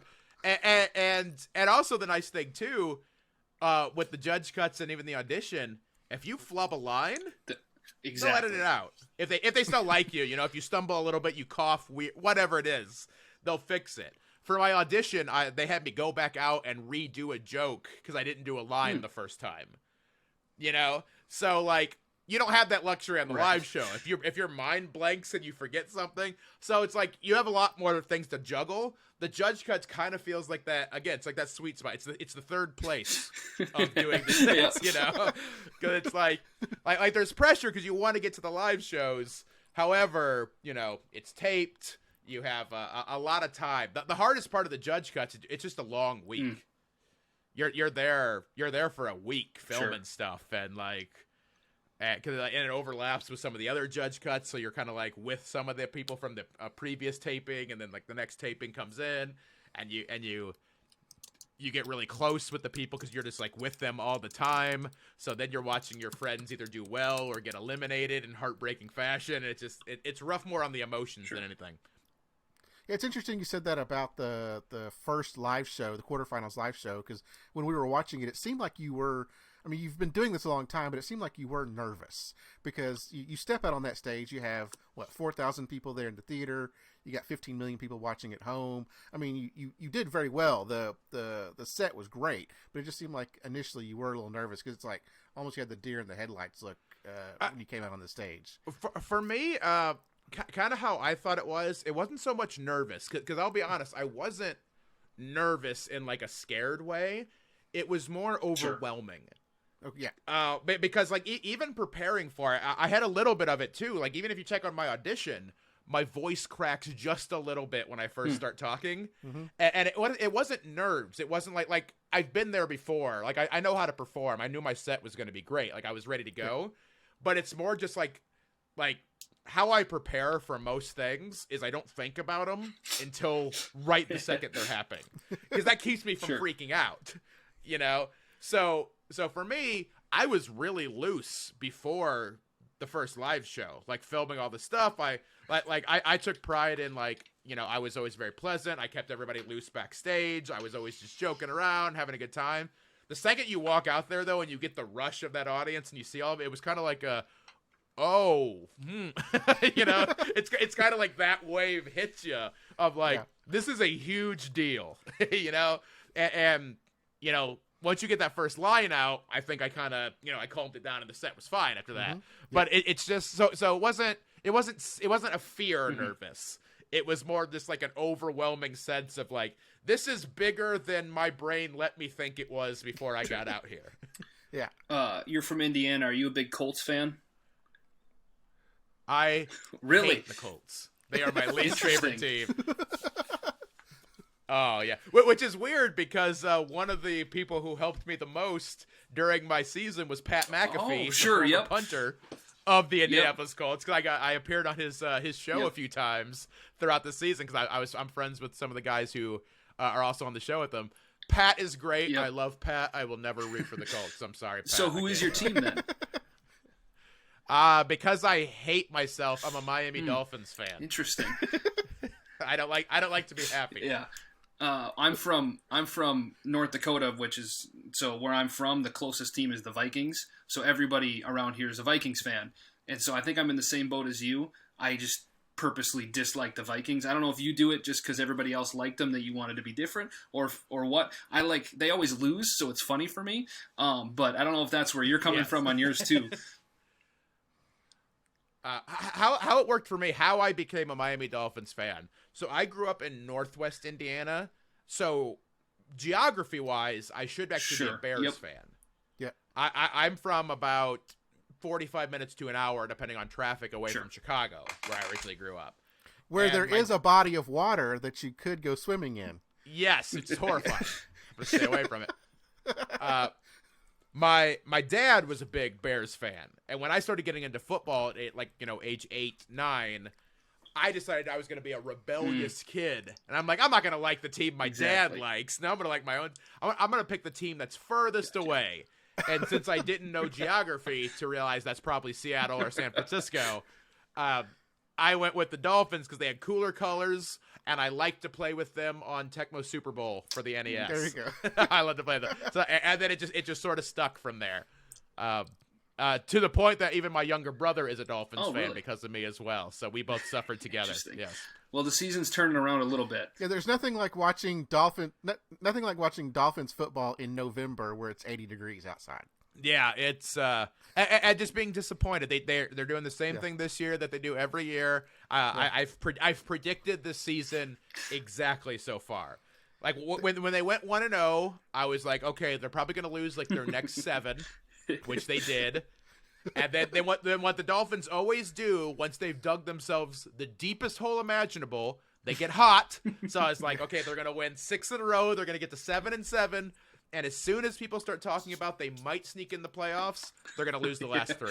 So I'm expecting a 3-game losing streak because this is what they do to my heart and soul for years. There are times that throughout the season that I forget that Miami even has a football team. I forget that the Dolphins even exist. That's when they play the best. when there's no expectations of them, or they're already like so out of it that no one even acknowledges their existence. They play great. Yeah, they could win the Super Bowl if they got to play it that night. The second there's any expectations, garbage. Just garbage. They go out and beat undefeated New England. They always do it. They play to their competition. They're gonna beat they'll beat the Chiefs. They'll beat the Patriots. They'll beat the Packers, and then they'll lose by 4 touchdowns to the Jets or the Jets. Like this year, they beat the Patriots, lost to the Jaguars. That's just who they are. You said you lived. It's frustrating, guys. On the show, you said you lived in Florida for a little while. 1, where, and 2, how did you, and maybe why did you end up in Florida? I lived in Pensacola, so about as far away from Miami as you possibly could be. I lived in the part of Florida where they keep their trailer parks, just for reference. It's basically Alabama East. It's lower Alabama is what they call it, basically. So I lived there. So I had been living in Indy, and I was just working at a hotel or something like that, just barely making minimum wage, struggling. I had just my 5th car in like 6 years had died because I had to keep we've all been in those situations. If you've ever had to like struggle and like be poor basically, where like the only way I could afford to have a car would be like situations where somebody would be like, my cousin's selling his old beater for $300. Do you want it? And like you need something, you can't afford anything else. They're like, sure. So I was on like my 5th car in 6 years. It had just died. And just like, I eventually was like, okay, comedy's not hitting yet because I can't get anywhere. You know, I don't have the money to like travel and do what I need to do. So my best friend from growing up in high school, he worked down in Pensacola at Navy Federal Credit Union. So they have one of their big call centers is down there. And he was like kind of management there. So he was like, hey, come on down. You can live at my house. We'll get you a job there. Make some money. It was a period of my life too. And like, I'm glad I did it. But it was a period of my life that, and this happens sometimes when you're pursuing something and it takes a long time to get there. I was considering quitting comedy, not because I didn't love it, but you know, being a starving artist is very, you know, it's very mysterious and sexy and attractive when you're 22. Right. When you're 35, people worry about you, you know, because there's no guarantee it's gonna hit. So, you know, it becomes a little sadder. So you just kind of get in your head. You're like, I love comedy. I was going to quit comedy completely. But in my head, I was like, maybe it's time to get a real job and just kind of make comedy a fun thing I do on the side. And I went down there. I worked at the job for maybe almost a year and change around that time. And I was doing really well at the job. I got a couple raises. I was crushing it. And I hated every minute. Right, what you hate makes money. Exactly. So for me, it was sort of the realization that I needed to be like, you know what? For better or worse, I'm a comedian, and we're gonna make this work until they tell me to stop showing up at shows. Like that was kind of what I needed, and I made the right choice. Luckily, like it worked out eventually. Did you use the time on the phones to help polish your craft, like someone to call in and be like, tell them a joke and. Kind of like I wasn't running bits, you know. I wasn't like, you know, talking about airline food or anything like that. But you do like part of the reason I was doing so well at the job is like you just learn little, because it was call center. I was just answering, you know, I was in like the first line of defense basically when anyone calls in, like, you know, you answer those calls. So I was learning little like. Because, like, people will say the same jokes to you, so you start learning the responses. And I was saying things that would make the people calling in laugh, but then piss off the people that work near me, because I would go so over the top with it all the time. Like for instance, like, at the end of the call, when you finish whatever they want you to do, you're always supposed to ask, is there anything else I can do for you today? You know, you never leave it, like, hanging. Like, anything else you could do? And at least 20 or 30 times a night, somebody would be like, you got the winning lottery tickets? Or got the winning lottery numbers? And I would always get, like, my eyes would get so big because the guy next to me, he hated when I would do this. I'd just be like, well, if I ever find them, you'll be the first person I call. I would just get so loud and over the top with it, and he would always just be like, oh, I'm going to kill you. Like, that was the type of bits I was running. Like, and the cool thing about Navy Federal, they're very nice, like, they give you a little bit of freedom on the phone. So, like, there's things they want you to do, and there's, like, you gotta be a professional. But, like, they want you to talk to them like a human. You don't get, like, a script that you're supposed to, like, here's that, now I gotta try to sell you this, and here's the next thing we do. You can talk to them like they're human beings. You know, you don't have to be a robot. Right. Because otherwise they just get robots. Right. They don't need you at that point. So for sure. Cody, you get... So shout out to my buddy Jared, who I pestered for a whole year sitting next to him. Okay, I want to kind of switch to video games a little bit more. So what are you playing now? Like, when you just want to sit down and just play something for a little while, what do you play? Right now, I'm putting a lot of time into Forza Horizon 5. That is that is what just came out in November. It is the prettiest and best racing game I've ever played in my entire life. It is a game I've needed the last few months, especially preparing for the special and all that. I love the Forza racing games because they're very chill. They're games that you can do other things at the same time. So, for instance, if I just need to unwind, I can fire something up on YouTube. I can put something on Netflix on my laptop or whatever, and you don't really need to be engaged. You don't need to see directions or hear a lot.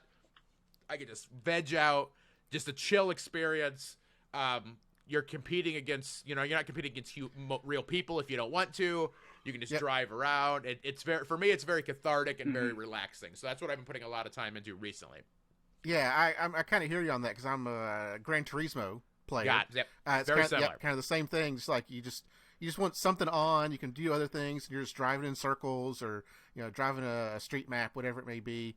You play it for 20, 30, 40 minutes and kind of helps clear your mind. And it's great when I catch up on stuff because sometimes if I've been on the road, for 2 or 3 weeks for shows, I might have missed out on wrestling or missed out on whatever I kind of just want to casually for me watch that I didn't get to watch because I was driving or at the airport or flying or whatever. So I can kind of catch up on those things and still be playing a game. And I'm also kind of figuring, okay, what do I want to play on my Twitch stream when I do that? So it's a little bit research, but I just enjoy it. It keeps me calm and keeps me from bothering my wife as well, which she appreciates.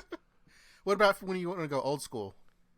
Old school. Usually, if I'm going old school, I'll pop in Legend of Zelda: Link to the Past. Okay. That's my favorite game of all time. I play it 2 or 3 times a year, actually. Nice. Yeah. The summer of AGT, I think I finished it 3 times that summer, just because I needed something. I needed comfort food. Right. That's kind of what I called it. I needed something that was just because it kept my brain from going, oh crap, this is huge. So here's something I played when I was 9. All right, I'm good. Yeah. And it's something you've played so many times you don't have to think about it. You don't have to put a lot of effort into it. You're going through the motions just to keep your fingers and your eyes busy. It's pretty much all it is. Exactly. Yeah. Well, awesome. Cody, you got any other questions or anything? I don't, man. Oh, real quick, your podcast. So I listened to a little bit of your podcast today to kind of get ready for this. And how do you all come up with your what you're going to talk about? It is for me at least. It's usually just off the top of my head, which makes them very mad, especially Johnny. So for anyone's one of the podcasts is called The Cafeteria. It's with me, Johnny LaQuasto, Brent Terhune. We've been doing it for about 1.5 years now. Really love doing it. If you are a regular AGT fan, I want to warn you, it's a little dirtier than what this one is. Yes. It's a little bit, it is the more mature side of what I do on there, for sure. So be aware. I don't want to say I didn't warn you. I don't want you to be mad at me if you're like, oh, let's get the kids around and listen to, we liked him on AGT. Let's see what the guy with whose dad's a lobster has to say today. Exactly. Yeah, you will have to answer some questions. But usually what happens is Johnny will try to come in with a plan, and then I instantly ruin it by just saying whatever I just came up with that second, and then we go from there. We're going to try to restructure, because at the very beginning when we started it was very structured, and we kind of just got comfortable with each other a little bit more. So we're going to try to go a little bit more towards that. But as far as what I do, I don't want to speak for them. I just, in the moment, whatever I feel like talking about, that exact second I do it. Yeah, much to their chagrin sometimes. It's a nice short format. A lot of them are under an hour. There's some 40 minutes, so it's a real nice compact format. It's good. Not a for the lot of my kids. friends who say they listen to it, they do it for workouts. Yeah. So when I'm doing cardio, I'll listen to you, and I know that's when cardio's over. Sure. That kind of thing. When I'm mowing the lawn, I'll listen to you, and I know, okay, just something I don't got to think about too much. Well, awesome. Where are you on to the road to next? I know you said you were in Tennessee this last, for your special, whatever. Christmas is obviously this weekend. What's next on the road for you if you're coming to anybody's city? So New Year's Eve, I'm in Springfield, Illinois, at Donnie B's. This is my first time there. I'm excited about. And then the 6th and 7th of January, I'll be in Oklahoma City. And then the end of January, most of January, I'm streaming. That's what I'm working on for that month, is kind of trying to build that and get the consistency going. And then the 28th of January, I'm in New Braunfels, Texas. So it's in between Austin and San Antonio. Gotcha. Very familiar with New Braunfels. Gotcha. Yeah. Be careful how you pronounce it. I think it'll like me, Cody. Yeah, careful how you pronounce it. It's New Braunfels. Braunfels, okay. Braunfels. Well, what's the way that people do it incorrectly so I can do that on purpose? New Braunfels. Yeah. New Braunfels. New Braunfels is how. Yes. So that's how I'm starting then. That's exactly how I'm starting. I always do that anytime I perform in Louisville. That's another city that people take it very personally. Yeah. So I always come in like, oh, but it's one of my favorite comedy cities, Louisville. I love it. because then people will get mad. And I'm like, what do I care? I'm not running for mayor. I leave tomorrow. Right. I don't care. And then how was your crowd in Nashville? How's your crowd in Nashville? They were good. It was a bit weird. And this has been an issue for the last year. And this isn't me whining about it. I want to make sure that this is very clear. It's hard to get a ton of people out all the time when every 3 or 4 months there's a new strain of COVID. It's not, and people are. I'm worried about it. I don't want to make it sound like I'm being very cavalier. I have to work. That's kind of how I look at it. In a perfect world, if I had, reserves of money where I didn't have to do it, I would not be leaving the house. So I get it. I'm not mad at anybody, but it's hard because, my whole thing, the comics who are doing really well right now are anti-vax comics and anti-mask comics. It's the freedom comic. It's those type of people. And again, whatever they want to do, that's not me judging or that's no commentary politically on my part. It's just the fact of what it is. That's not who I am. That's not what I do. And a lot of my fan base who like me from AGT, it's people with disabilities. It's people who have kids with disabilities. It's people whose parents had disabilities. There's a lot of high-risk people, and as much as I want to see everybody and have packed shows, I am not worth killing your grandma. Right. Because you got sick, So it's also hard. You can't hard sell. If someone's uncomfortable coming out, you can't be like, come on, we'll see. Just for me, you can't do that. So, but we had good crowds. They were very excited. It was a lot of friends and family who came out, and a lot of people who were both my fans and Brent's fan, because Brent has a huge following from some viral videos and stuff. So we had we weren't packed to the rafters, but it was a very good crowd that were excited. They sounded great. It's gonna look great. Good. And so. I'll let you guys know for sure. I'm not gonna be hiding it. Don't worry. You'll know. Maybe we have you back when it comes.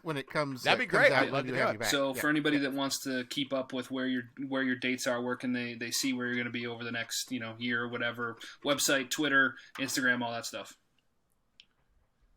Cripplethreat.com is the website, and then cripplethreat8 on all the stuff. So Twitter, Facebook, Instagram.